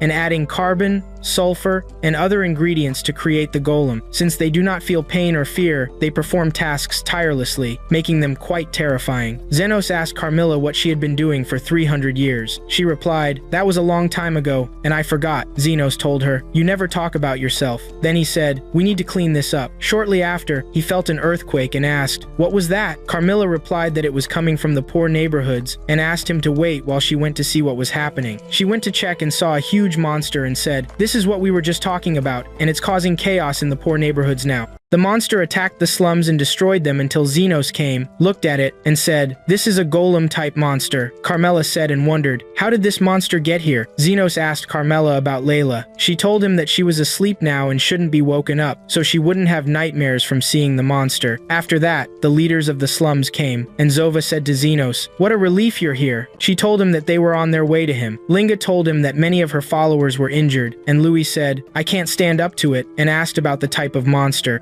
Zenos told them to calm down and informed them that this monster was an artificial being from a long time ago. Louis said that one of her followers saw this monster coming from a place deep within the slums. Zenos said to himself, "Could it be the Shadow Syndicate?" But it's not the time for speculation. After that, Zenos asked them to gather the injured in one place and said, "I'm sure whoever is behind this will pay the price." We move to a member of the Shadow Syndicate who is watching the monster and says that its destructive power is amazing, but it's a bit slow. He believes it is capable of carrying out the mission. And how will Zenos react when all his loved ones fall one after the other? This is the beginning of the first round. We move to the place of the injured. Zenos asked Carmilla to step aside so she wouldn't be harmed, and he cast a healing spell on everyone. But Zenos was very annoyed. Carmilla asked Zenos, "Why are you annoyed?" He told her, "Because I'm awake in the middle of the night and forced to heal a lot of injured people, and I have no guarantee that I'll get paid for this. And I'm very worried about Layla too, as she's alone at home." He told her that he was angry at the person who caused all this. Carmilla told him, "No one knows who is behind this, but I suspect he expected his plan to be aborted amidst constant complaints." We move to a member of the Shadow Syndicate who continues to monitor Zenos and says that he is elite and surpasses them in level. He said, "I like him to exceed my expectations and surprise me, but despite saving the wounded, you didn't stop the monster. I want to see this too. How will you win in the second round after you won the first?" After that, we move to Zenos. Zova thanked him for saving people from death. Zenos said, "That's good, but this thing is still here. Will it get bored and return from where it came?" Carmilla said, "No, it won't leave before it finishes the mission it came for, and I think the mission is to destroy the slums completely." Zenos said, "No, can't it just stop?" Carmilla said, "What I don't understand is how someone got the high purity magic stone, which is the main component in the golem's core, especially since those stones are only found in the far south where the Demon King's palace was located, not to mention that most of them were used in the battle between humans and monsters. Also, the systems of black magic have been lost for generations, and even the remaining components are difficult to obtain for this creature." Zenos said, "Although the matter is annoying, I have to go." Carmilla asked Zenos, "Where are you going?" Zenos told her, "I have to eliminate that monster." Zova said, "We will come with you." He told them that he might not be able to give them first aid. They told him that this monster had destroyed their homes and they shouldn't stand idly by. Zenos asked Carmilla how to eliminate the monster. "You must destroy the magic stone that forms its core, otherwise the monster will continue to destroy the neighborhoods completely." Zenos told them, "Then let's attack it." He asked them to attack the monster, and Zenos enhanced the three of them, increasing their speed and strength, causing the monster to fall after taking some hits. But the monster healed immediately and directed a blow at Linga, but Linga was not injured due to Zenos' enhancement. Zenos said that he hadn't fought in a while and remembered that the most important thing in fighting is to get close to the attackers so that the enhancement doesn't weaken for them. And the second thing is that healing, enhancement, and defense, despite their similarity, their activation is different and should not be used in one go. After they landed some blows on the monster, but the monster was not affected at all and it heals immediately. Zenos said, "I know the weakness now, and I think the monster takes time to renew itself." He asked the attackers to crush the monster's feet. They said, "We haven't fought alongside each other before, and we think this is very fun." Linga said, "This is because of Zenos. Zenos. After the monster was injured and was about to fall to the ground, Zova said, "There's a small child." This led to Zenos moving to go save the child, but the monster fell, but the child was not harmed, and he went quickly. We moved to a member of the Shadow Syndicate who continues to monitor Zenos and said that he won in the second round as well, and that it was a day full of surprises. We moved to Zenos, who is examining the monster to find the location of the magic stone, until Carmela came to him and told him that what he was doing was not right, and that the golem only executes simple orders and cannot do something like this. Zeno said to her, "Let's assume that someone tried to create life from an incomplete magic stone. What options would he have?" Zeno said, "I finished the examination and the magic stone is on the left side, and I think Aston did this." We moved to a member of the Shadow Syndicate who learned that Zenos had discovered the matter and combined, and I saw the best way to create life from a missing magic stone by merging it with a living human. And when they are merged, a new type of core is produced, but it is difficult to control humans because of their complex feelings, so it was easy to choose a simple person full of negative feelings, and I explained to him that the magic stone is what will make him take revenge. After he planted it inside him, the golem was made and they became one entity. And now, how will you end this battle, Zenos? After you saved everyone from the spirits and healed the wounds of the injured, and now you are forced to kill your friend who snatched you from the bottom of the slums just to destroy the magic stone. I don't think there is a more exciting ending than this ending, and this cost me the life of someone who is worthless. We moved to Zenos. He asked the 3 leaders of the districts to step back. Lenga said she was still able to fight, and Zofa said that if they left her, she would regenerate herself again. Loy said they could handle the confrontation plan. Zenos told them that this might be the smartest option, and that the healers shouldn't fight on the front lines. After thinking, he told them that he was the one who should end this, which led to the departure of the district leaders. Carmela said that she would also leave. He told her that he would be back soon. She told him that she wasn't interested in the first place, but she would make him a cup of tea and wait for him. He told her that she was telling him this as if he would be in her debt, but Lily would be the one bringing the tea. Carmela then disappeared. After that, he told him that they first met here in the slums, and he thought that someone like him, annoying and selfish, saving a child was really strange. He told him that he knew his obsession with money and power, and because of that, his little sister died because he couldn't afford the treatment. He thought that the child reminded him of her, and that there was still some humanity in him. After that, the beast approached Zenos. Zenos said to him, "I know you're angry that I didn't join you again and that I found another place, but I don't care about any of that." He showed him a weapon, and the beast attacked Zenos, but Zenos dodged his blow and ran quickly. He then struck him, which led to his hands being cut off. After that, he delivered a powerful blow to him, which led to him being split in half. Zenos said to Eston, "We meet again, and hopefully this is the last time I see your face." He struck him and told him that he would end this now. We moved to a member of the Shadow Syndicate. He said that he expected him to kill him with less hesitation than expected, but considering what he was exposed to, this was normal, he thought. He ended the matter now, and the ending wasn't as exciting as he wanted it to be. But what is Zenos doing? He's striking Eston, but at the same time, he's healing him in order to preserve the magic stone. He amputates the fused parts of the magic stone and then gradually restores the remaining human tissues. If he cuts too much, Eston will die. He's doing all this after treating many people, and despite all of this, he still maintains his focus and precision to remove the magic stone. He really is an amazing man. We move to Zenos. He said to Eston that he really didn't want him alive because he was harming humanity, and it would be in his best interest if he didn't exist. He asked him if he knew how much this destruction would cost him, and thought that he was broke, and that his colleague would share the cost with him, and that he wouldn't die before telling him who incited him to do this. He told him that he was a nobody, but he benefited in 2 good ways. He got him out of the slums and gave him a sum of money at the end of his service, and this golden opportunity made him save Lily and open his own clinic. The reason he didn't finish him off immediately was that he was a healing doctor. He struck him, which led to the destruction of the magic stone. After that, Eston said to Zenos that he was very surprised by that, because he had lost everything and he was asking him to live. Was this his revenge on him? Zenos told him not to exaggerate, and that he hadn't thought about it that deeply. Eston told him that he saw how he was supporting the disadvantaged despite the haze. Didn't he do the same thing with them before? Zenos told him that this sudden behavior was very disgusting and asked him what he was plotting. Eston told him that this was harsh, but he didn't blame him, and that he spent his life exploiting others until he was exploited in the end, and that he deserved this. He begged Zenos to forgive him, and told him that no matter what he said, the words wouldn't do any good, and asked him to forgive him. Zenos told him him to raise his head, that he couldn't accept this, and told him that now that his consciousness had returned, he no longer had to restrain his power. He told him that the ability enhancements were 10 times the power of the weapon, and that he had saved enough mana to execute this strike. The biggest reason he kept him alive was that he wouldn't feel satisfied if he punched him while he was unconscious. Angrily, he told him that he caused him trouble and wanted him to forgive him just because he bowed down to him. He struck him hard. After that, Krishna came to Eston to arrest him, and that Xenos had met her and told her everything. She was surprised that after all this destruction, not a single person was killed. She pointed the weapon at him and told him that he was accused of escaping justice, causing chaos, and vandalizing other people's property. She told him that Xenos had left a message with her, and that he had taken his sword while he was unconscious, because it was one of the finest pieces in the lower labyrinths, so it would sell for a good price, and he thought that it might be enough to compensate for the damages he caused. Since she was the one who found him, it was time to get it back. Thief. Eston said that he was finished, and that he didn't own anything anymore. Krishna told him that he left him a gold coin, telling him that it was an end-of-service bonus and that he no longer had any connection with him, which led to Eston crying a lot. We moved to Xenos, who is feeling very exhausted. The leaders told him that he wasn't in a good condition. Loy told him that she would help him. He told her that they were tired too, so they should go home. He left, and after that, they helped him and took him home. They told him that he had helped them a lot, so it was no problem if they returned the favor. We moved to a member of the Shadow Syndicate, who is telling himself that he should hide for a while, but they should meet again, Xenos. After that, we moved to Xenos' house. Carmela told him that since he was tough, he was fine. Xenos told her that he was sorry he didn't die. Carmela told him that she was looking forward to some peace and quiet again. Lily told Xenos that Carmela was saying this, but she was very worried about his lateness and kept moving around the house, floating everywhere, which made Carmela very angry, and she scolded Lily. Lily said that when she told her what happened, she felt worried, but she was sure that he would return safely. She welcomed him back and offered him tea.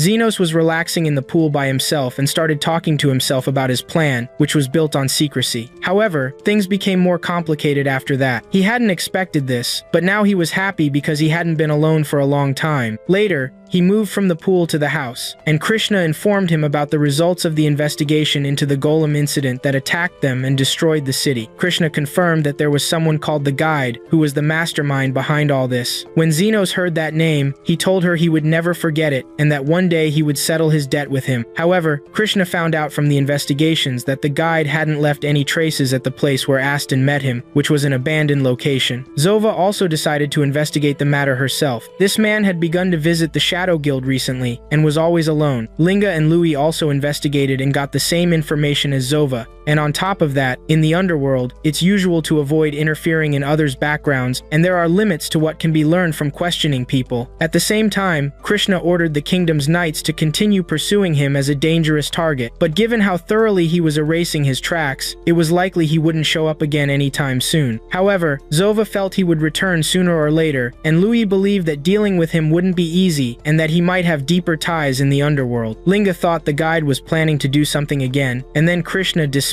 the guesses of the leaders of the poor districts because they weren't based on investigations like hers. And unlike her guess, which was based on investigation and experience, wasn't random at all. But Xenos intervened before they could get angry with each other, telling them that this conversation couldn't go on like this and had to change. But Krishna refused, because she shouldn't sit at the same table with a group of subhumans as a knight of the realm, which led to the three leaders becoming angry upon hearing this, causing Xenos to feel frustrated with them. He kicked them out of the clinic because he didn't want any problems inside, and also because it was his day off, and he didn't have the energy to heal anyone. Lily came to him and told him about a good idea, since he felt tired after the golem incident. This idea was to go to the springs to change their atmosphere. Then Zova suddenly entered and offered Xenos to go to the hot springs because they also felt exhausted after the golem incident. Zova thought this would help Xenos regain his health. After that, Xenos agreed to this, and the other girls, Louis, Linga, and Krishna, came to him asking for the same thing, which annoyed Xenos because of the same request. He saw that they were very similar, as they were girls with the same mindset. Then Xenos asked Lily what she wanted to tell him, but she got angry and told him it wasn't important. Then Carmela came to him, enjoying watching attempts to outdo himself fall apart before him, just like everyone else. However, Carmilla didn't want to see this embarrassing competition among love-struck women. Zenos had an idea about raising a class of undead, but Carmilla's taste was somewhat poor, and he was surprised that Carmilla was going with them to the hot springs. After they finished their spring trip, they returned home and ate together, but Krishna was sitting alone, which led Zenos to be surprised again. She was sitting alone because she shouldn't be at the same table with subhumans, and she was crying because of the one-day holiday she took. She spent that day among them, and saw them raising their glasses at the same table, thinking this was a very complicated situation. After that, Lily went to her room and fell asleep. Later, Zenos joined Carmilla, feeling tired, and told her that dinner was enjoyable, but only at the beginning because afterward, they played a drinking game, and the winner was supposed to sit in the other's lap. They thought all of this was to help them relax. Carmilla's opinion about these loud times was to enjoy them, because they would continue with him, since more of this would attract him soon, and she told him that prolonged talk would be precise. Then Zenos was surprised by Carmilla's arrival at this place, because she couldn't stay under the sun for long, but the whole secret was in the staff Carmilla used, and since her body was translucent, she absorbed things related to it, having inhabited the staff Lily carried during the day. Then Zenos asked Carmilla what she did while she was alive, but she couldn't remember anything to tell him. However, Zenos noticed she didn't want to talk about her past. Carmilla poured him a drink, and then we move on to the next day, where there was an explosion in one of the poor neighborhoods. We shift to the house where the explosion occurred, and Omen went there. The explosion was because the fire magic stones had blown up. Omen tried to cast a healing spell on the injured man, but her healing was like first aid, and it would take a long time before he fully recovered. Even after healing, he might not be able to hold a knife again. Then Zenos came and wondered about the cause of the explosion. He approached the injured man, but Omen didn't know Zenos and told him about a hospital in the kingdom that had very advanced healing magic. She asked Zenos to take him there with her, but Zenos had never heard of such things before, and he thought they were interesting. He told her these injuries were minor, and the injured man didn't need to be taken to the hospital. Then Lily came and also asked what had happened, but Zenos moved on, leaving the man behind and told Lily to continue their journey. He cast a healing spell from a distance on the injured man and left. Omen thought that Zenos left the injured man in that condition and went away, and she couldn't believe what was happening. Then the man woke from unconsciousness and asked what had happened, noting he had no burn injuries, but Omen felt amazed, wondering if her spell was the reason. However, the man's injuries were not minor. Anyone who could treat those burns without a spell and without a magical circle had to be elite or a saint. Omen then went to the kingdom and told Arnando everything that had happened, but Arnando was not surprised at all. Instead, he told her those kinds of people were very rare, most likely about 10 in the country. He believed the government would make him a national treasure, but he left before Omen got to know him and grasp what happened. She recalled his black hair, and a girl approached him, calling out to him by the name Zenos. However, Arnando thought this name could be a pseudonym, and that he didn't have enough evidence for it. But since Zenos had saved an injured man's life and then left, Arnando thought this man wasn't bad. He didn't believe there was any harm in his departure, but Omen also remembered he wore a black coat, which astonished Arnando. A healer from the elite wearing a black coat was strange, and he asked Omen to search for him. If he wasn't officially registered, he might not be a legal citizen, and he suspected he came from the poor neighborhoods. However, this didn't help narrow down the search, but Arnando would figure it out somehow. We discover that he changed his viewpoint because he wanted to meet him as a healer from the elite like himself. Then we move to Zenos' house, where Zondi arrives with Hernando, wanting Zenos to treat him because this sick man has vomited a lot of blood, then collapsed. Zenos asks Zondi to lay the patient on the bed. Zenos examines him and discovers that he is suffering from red lung disease. He then asks Lily and Zondi to stand back, as this disease has killed many people, and this case is very similar to that. Zenos remembers that red lung disease was eradicated after a treatment was discovered and then disappeared from the world, but it has reappeared again. However, it might be similar. Then Hernando regained consciousness and introduced himself to Zenos, welcoming him and telling him that he is also a top-notch healer and a healer from the Royal Hospital, which greatly surprised Zenos. Even though his case is somewhat unique, he is not great at healing magic, but Zenos asks if Hernando is afflicted with red lung disease or not. Suddenly, Omen arrived, and Zenos and Omen recognized each other, which led to Omen's anger towards Hernando for purposely making himself sick to find Zenos. However, Hernando thought this was the best solution to find Zenos. Then he experienced vomiting blood and felt intense pain, believing he had alleviated the effects, all due to taking a drug that causes symptoms similar to red lung disease. He told him that people here are very cautious, but often help those who seem to be in critical condition. After drinking an antidote, he said the effects wear off quickly, so he won't die. He also took a precautionary dose of the antidote, so he would be fine. He mentioned that he made this antidote for himself because it was necessary to develop a treatment for red lung disease, which impressed Xenos greatly. Omen confirmed to him that Hernando had created many treatments for several diseases and earned the rank of elite healer in recognition of his efforts, which made Hernando laugh a lot because when he heard about a healer wearing a black coat from the elite, he thought he knew him, but it seems he was mistaken. He asked Xenos if this coat belonged to him, but in reality, the coat belonged to my favorite teacher, Professor Xenos. Hernando asked about Professor Xenos' name, but Xenos didn't know because his teacher never told him his name. Hernando took Omen's opinion about involving Xenos with them in some matter. Hernando informed Xenos of good news about a new job for Xenos at the Royal Hospital, which stunned Xenos. But they are now facing a major problem and requested help from Xenos because it is a very delicate matter, and it would be easier for someone outside the system to handle it. Then the three leaders came to Xenos' house, showing their teeth due to raising the red flag, which indicates an emergency, and that Carmela was the one who did that. The three threatened Hernando and Omen, warning them if they took Xenos or got too close to him, which surprised Hernando about this alliance against him to protect Xenos. He didn't see any healer achieve what Xenos had achieved, and they should reconsider their approach along with Omen. Hernando told Xenos to make this matter official or a mission assignment, but Xenos agreed immediately, which greatly surprised Zofa. The reason behind Xenos' agreement was to have Hernando and Omen on his side after uncovering his true self, and he also mentioned giving the Central Hospital free red lung treatments to the poor neighborhoods when the epidemic was spreading, saving many people. Omen confirmed this information, emphasizing that Dr. Hernando was behind it because he wanted to eradicate the entire disease and paid for the treatment out of his own pocket because he adopted the correct scientific approach. This means that Hernando knew Xenos' teacher, but if Xenos agreed to work with them at the Royal Hospital, he would be informed of everything. He negotiated with him again after it became a mission assignment for him and claimed that Hernando was a big fraud, but Xenos was also very smart. He tries to live his life quietly and in his own way, but once Xenos finishes this mission, he will be supported by Hernando to achieve that life. He extended his hand to him for a handshake and welcomed him to the Royal Hospital now.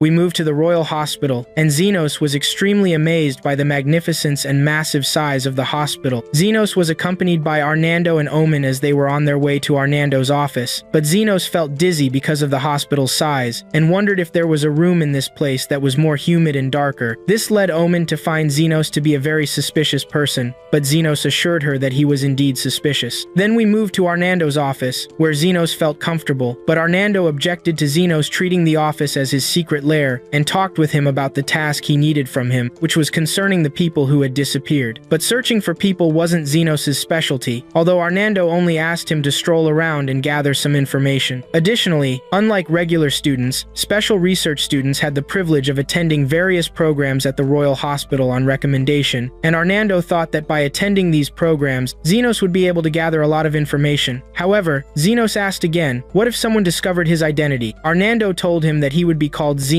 who had just returned from abroad, and once an elite healer vouched for him, security matters would become much easier. But this also meant that if Xenos failed in any matter, Hernando would be the one responsible for it, since he was the one who recommended him. Hernando assured him of this because their fates were tied together. Then Xenos and Omen moved to Xenos' new house and met Lily there. Xenos wondered why she had come there, but it was Omen who had brought her because relatives were allowed to live together. Lily thought she was permitted because she was his wife, but Omen clarified for her that she was his little sister, so she was invited to his house. Omen thought that when Xenos was with someone he knew, he would feel more comfortable, which reassured Xenos, as he had been worried about her being left alone in the poor neighborhoods at home. Omen then left and told Xenos to meet tomorrow. Afterwards, Lily spoke to Xenos inappropriately, which annoyed him, and he asked her who had taught her to talk like that. Then Carmela appeared and told him that she was the one who had taught her, which surprised Xenos that Carmela was also there. Xenos asked Carmela what had brought her to this place, but she said she had come just to annoy him. Xenos warned Carmela that there were a lot of healers around,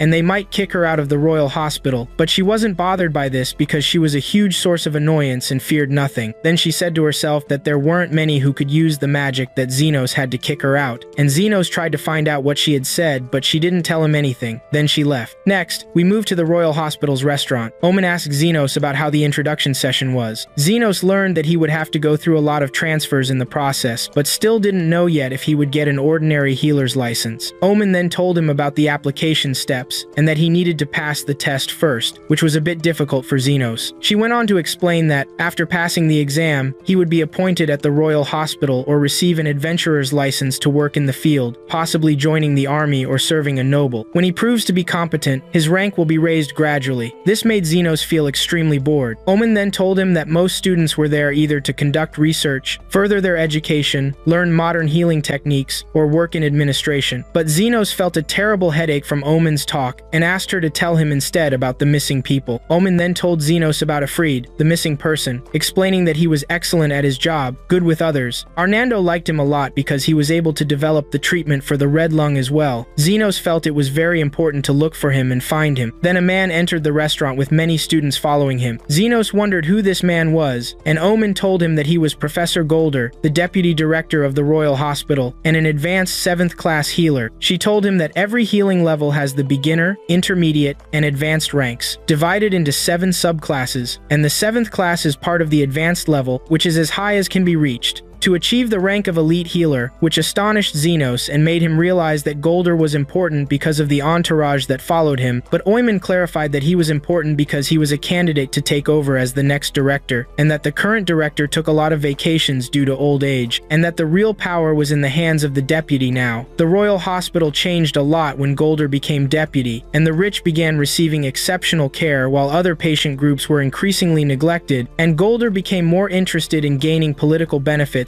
than in improving his healing abilities. His promotion to rank 7 was because of the support he received from one of the great nobles, which made Xenos anxious, and he felt it was better to stay away from him. However, Oimen asked him to get closer to Golder, which astonished Xenos. But Golder might be responsible for Alfred's disappearance, because Alfred was very talented, and when Golder found out, he requested Alfred on the pretext of a loan because he wanted to gather as many talented people as possible under his wing. Xenos was surprised that Arnando did not object, and the reason was that Golder contributed a lot financially to treating red lung, so Arnando felt indebted to him. Moreover, Alfred himself thought that broadening his horizons might be beneficial, but after just 1 month, he disappeared. Golder acted surprised by this, and claimed that Alfred's absence caused him much harm. Oimen told him that when he proved his competence and showed his skills, Golder would approach him himself, but Xenos hesitated, as it was difficult, and wondered how a healer from a rundown clinic could stand out in the Royal Hospital. Then one of Oimen's healer friends named Crimson came to them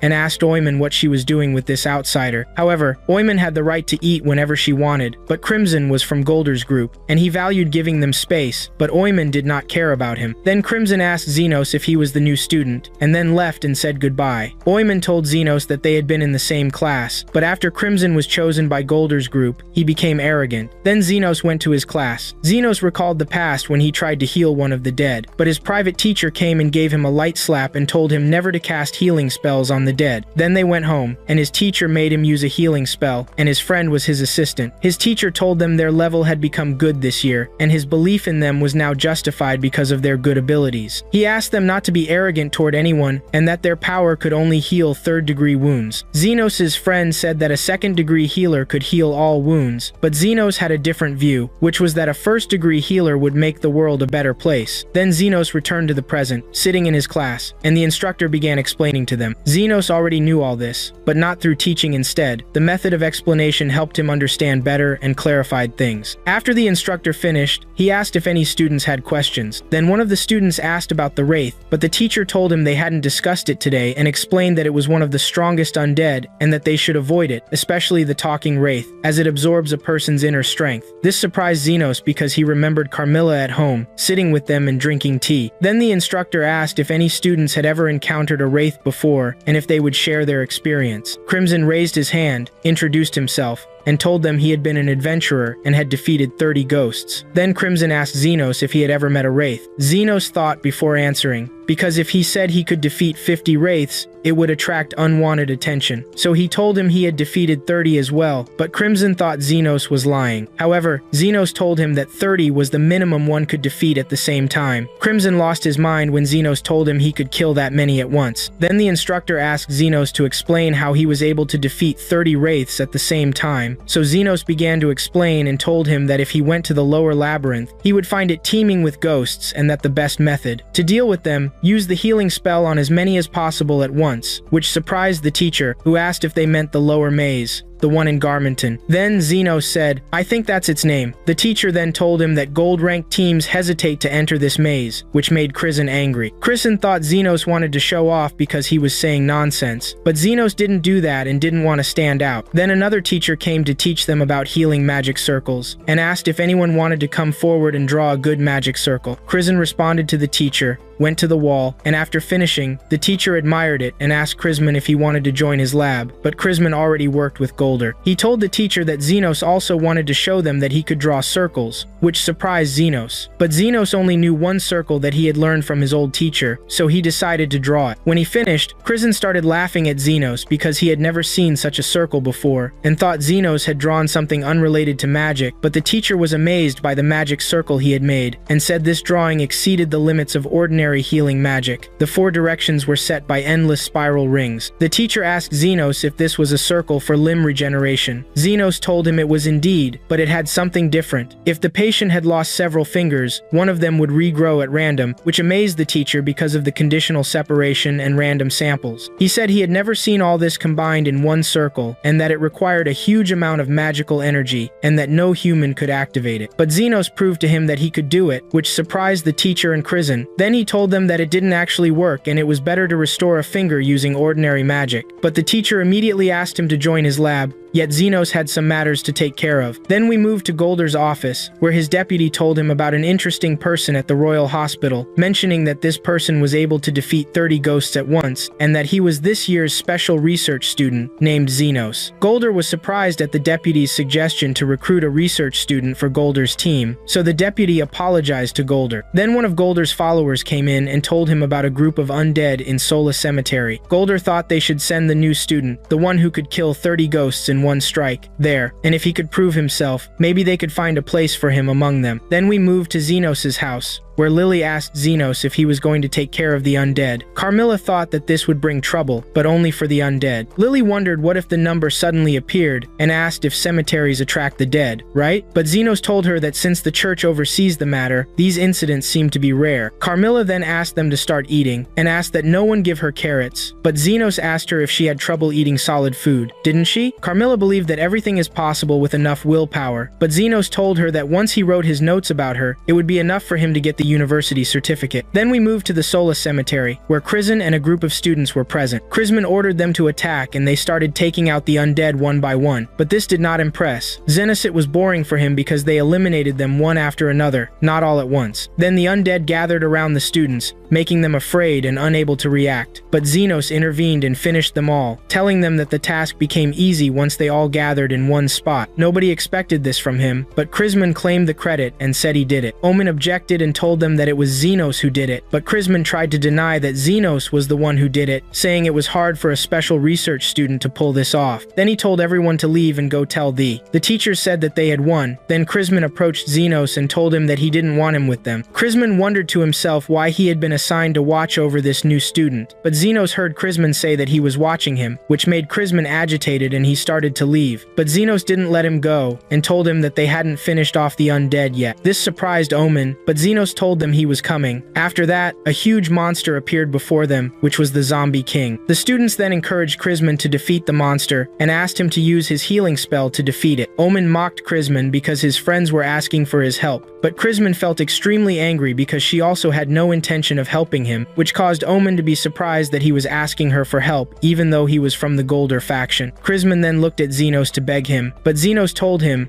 of course, he didn't want to help him, making Krisman feel extreme fear and asked the others to call for reinforcements, and he began shouting at the monster. This surprised Xenos with his courage, but also puzzled him about his great fear, and Omen thought he was getting what he deserved. After that, Krisman approached the monster and cast his spell on it, but it had absolutely no effect, which surprised Krisman because it was his strongest spell. He then ran away from the monster and resorted to hiding. He was extremely frightened and kept fleeing. Then Omen discovered that the reason there were so many undead was that the the undead are attracted to those stronger than themselves, so they gathered at the giant monster's place, the Zombie King. But Xenos sensed something strange and wondered why Crisman had stopped using healing magic. She explained to him that Crisman was a liar, and she preferred not to help him because he deserved the pain he would experience. But Xenos told her the truth was that she said that, but she didn't mean it deep down, and the reason she stayed in the place indicated that. Then she admitted to him that maybe it's because they're classmates after all, and she told him that he wasn't fighting, he was just rolling around on the ground. After that, Crisman crashed into the walls, and when he tried to heal himself, he received a blow from the monster that pushed him away forcefully. Then the monster approached him and almost devoured him, which frightened Omen for his sake. However, Xenos intervened at the right moment and cast a spell that defeated the monster. When it was over, Crisman asked Xenos, "Who asked you to help me?" But Omen intervened and told Crisman that he asked in his scary way, which led to an argument between them. Then we moved to Xenos' house, and Carmilla sneezed. Lily asked Carmilla if she was feeling sick, but Carmilla told her that she was one of the undead, and those like her do not feel ill.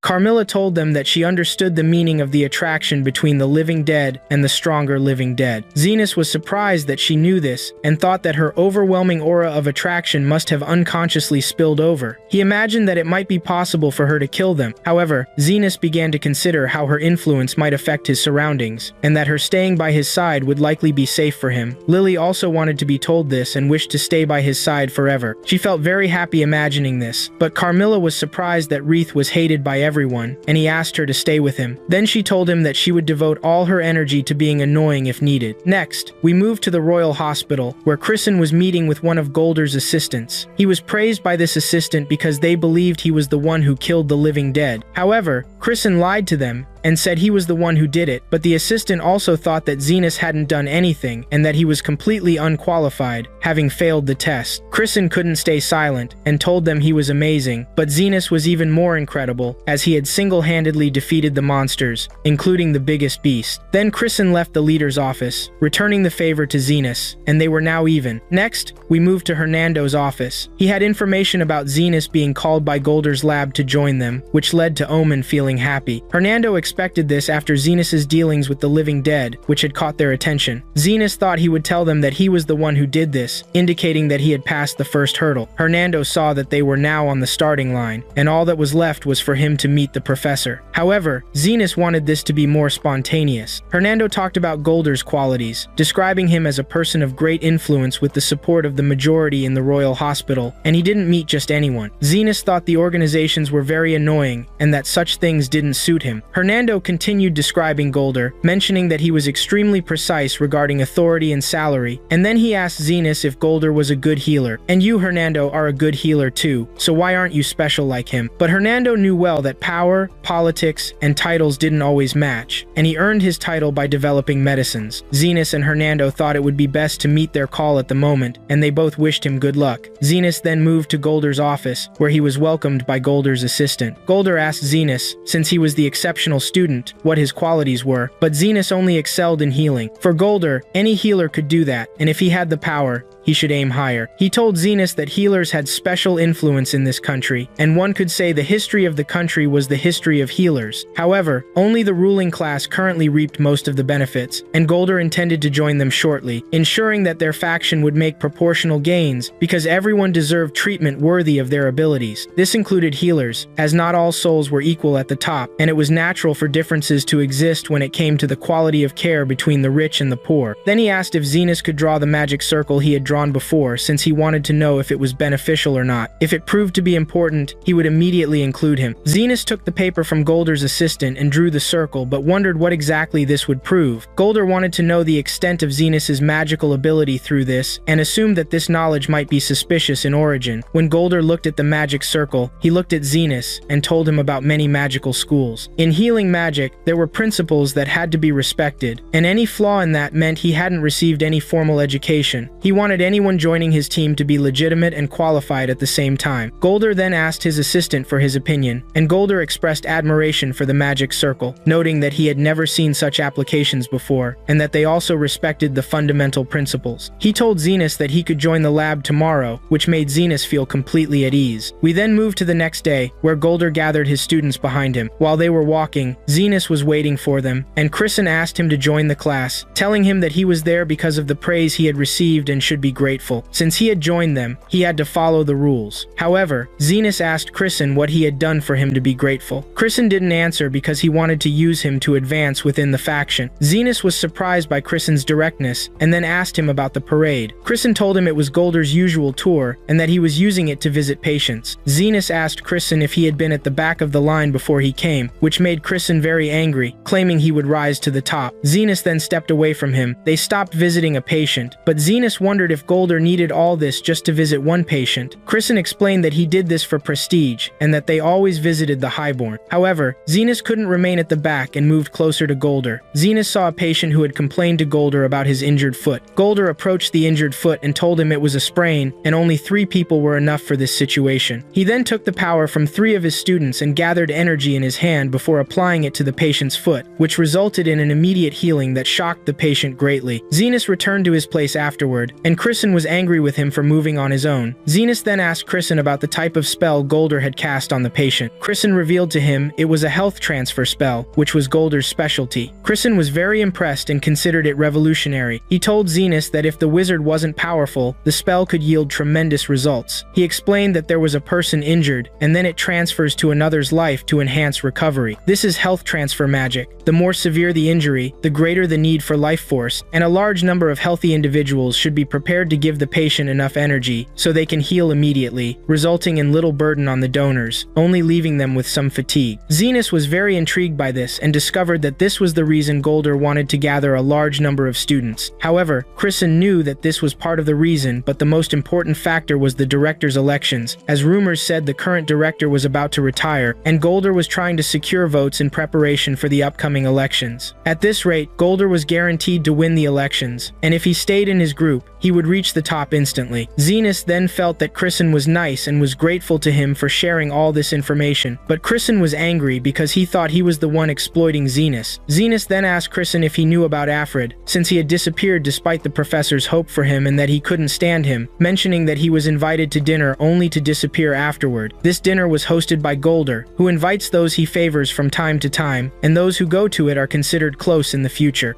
Then, Zenos moved to Arnando's office. After telling him everything, he was about to leave, but Arnando told him that they had found a new lead in Alfred's case, but it wasn't enough evidence. Arnando preferred that Zenos become close to Golder so he could sneak into the dinner he holds. He promised him that if he did that, he would double his money in addition to fulfilling their basic agreement. But Zenos hoped to return home quickly. However, whatever the results, after he finished, he wanted Arnando to tell him about his teacher. Then Arnando agreed to this, and while he was standing up, he bumped into a bookshelf, which led to many coins falling. Arnando told Zenos that he wanted to pick up these coins, but among all the research, he didn't have enough time for this. He asked him if he were in his place, which piece would he pick up, and he also asked, "Are souls equal in value?" Then Omen came to them and was surprised to see Zenos. She asked them if she had interrupted their conversation, but Arnando dismissed it, saying they were just chatting. Then he remembered that he also had a meeting, and that he didn't remember the location. Then he approached Omen, and before he left, he told Zenos that he was counting on him. Then we moved to the poor neighborhoods. Linga entered Zenos' house and was about to climb to Zenos' room, but she found Zova facing her and blocking her path. They asked each other why they were in this place. It turned out that they had come for the same thing. Then Louis came to them, but in an aggressive way that broke the door. She was also surprised to find them there. Then after that, they cleaned the place to hide what they had come for. Then they finished doing that, but Louis finished repairing the door that she had broken. Then we moved to the Royal Hospital. Chrisman asked Zenos to take care of Golder's dog, and this was a great thing for him too. Zenos asked Chrisman if this was not his job in the lab. Is that right? But this was not all that Chrisman did. He also served food to Mrs. Milk and took care of washing and combing her. Zenos didn't mean this at all. Then Chrisman told Zenos that Golder is now with the 7 nobles who he wants to get closer to, and that Chrisman respected him a lot, and that he thought that if he climbed the faction ladder gradually, he might become like him, and that he aspires to promotions until he becomes one of the great people, to get fancy food, beautiful women, and many servants. Therefore, he makes an effort to become a healer, but Zenos thought that a healer is supposed to treat people. But this was Chrisman's dream in the past, to save souls and treat diseases. But healing magic is not a miracle. There are also things that it cannot do, and the most important thing now is money and influence. Then Mr. Bones appeared and called out to Chrisman, asking him why he was taking care of Golder's dog again, and he saw that this dog was very arrogant and he didn't like him. Bones warned Chrisman that if Golder heard this, he might get angry, but Bones didn't care about this and left. But Xenos was surprised and asked, "Who is this?" Chrisman told him that he is Golder's first assistant and that they are old friends, but he barely works and is always drunk in the middle of the day. Chrisman doesn't believe that he is in this position, no matter how close their friendship is. Then Bones threw the bottle at Chrisman, which led to Golder's dog escaping from Chrisman's hand. Then Chrisman started chasing him, but he couldn't catch him. While the dog was running away, he was hit by a traveling cart, which led to his injury. Chrisman quickly approached him and cast a healing spell on him, but it didn't work. Xenos saw that if the bleeding stopped, the dog would be treated immediately, but Chrisman didn't believe this, and that this was not enough, and that the effect was not removed at all because Golder loves Mrs. Milk's beautiful fur, and thought that he was done for. He apologized to Milk because he was the reason for this. Then Xenos stepped forward and cast a healing spell on the dog, but Chrisman was upset by Xenos' action and thought that he had not done anything more than him. He told him that this is not like the living dead, but Chrisman was surprised that Xenos had healed the dog and didn't leave him with a single scar, and that he had repaired his bones too. Then he carried him because he should rest today, and Chrisman was impressed by Xenos' spell, and that he shows himself from the elite, following him so that he would take care of the dog instead of him. Then Xenos moved to his house, and Omen was waiting for him. She asked him to go for a walk, and after they went to the forest, Xenos asked Omen if she wanted to say something to him. Then Omen apologized to Xenos, because if she were stronger, she would have gained Golder's attention, and Xenos would not have interfered in all of this. She felt guilty because of this, but Xenos will be paid for what he does and asked her not to worry. If it weren't for such an opportunity, he would not have come to the Royal Hospital, and he would not have had the opportunity to get to know his teacher, and that he has a lot to gain. He asked her not to worry. Then she offered him that if he needed help at any time, she is always there. Then she asked him about his teacher, but he didn't really know, and that he was suspicious. His job was reading and writing, and he told him about the outside world and taught him about diseases and a lot of magic too, and that he owes him his life. The same thing between Arnando and Omin, because he took over her training when she wanted to become a healer, and that he trained her personally, and that due to his preoccupation with his research, his lover left him, and that she takes care of him now, and that she learned all of this because he is her mother's younger brother. Since he is her uncle, she did not excel in research or magic. Xenos asked Omin about the research she is working on. She told him that it is about storing medicines, temperature, and humidity, and that it is boring. Xenos confirmed to her that it is very boring, but the important things in life are also boring, and that this is what my teacher told me. Then she told him that she came here to apologize, but you raised my spirits. But Xenos is there a lot to help because he receives a lot of help in his daily life and barely gets out of bed one day, and that he is an interesting person for Omen. While they were returning from the tour, Chrisman appeared to Xenos and begged him to help him now because he is in real trouble.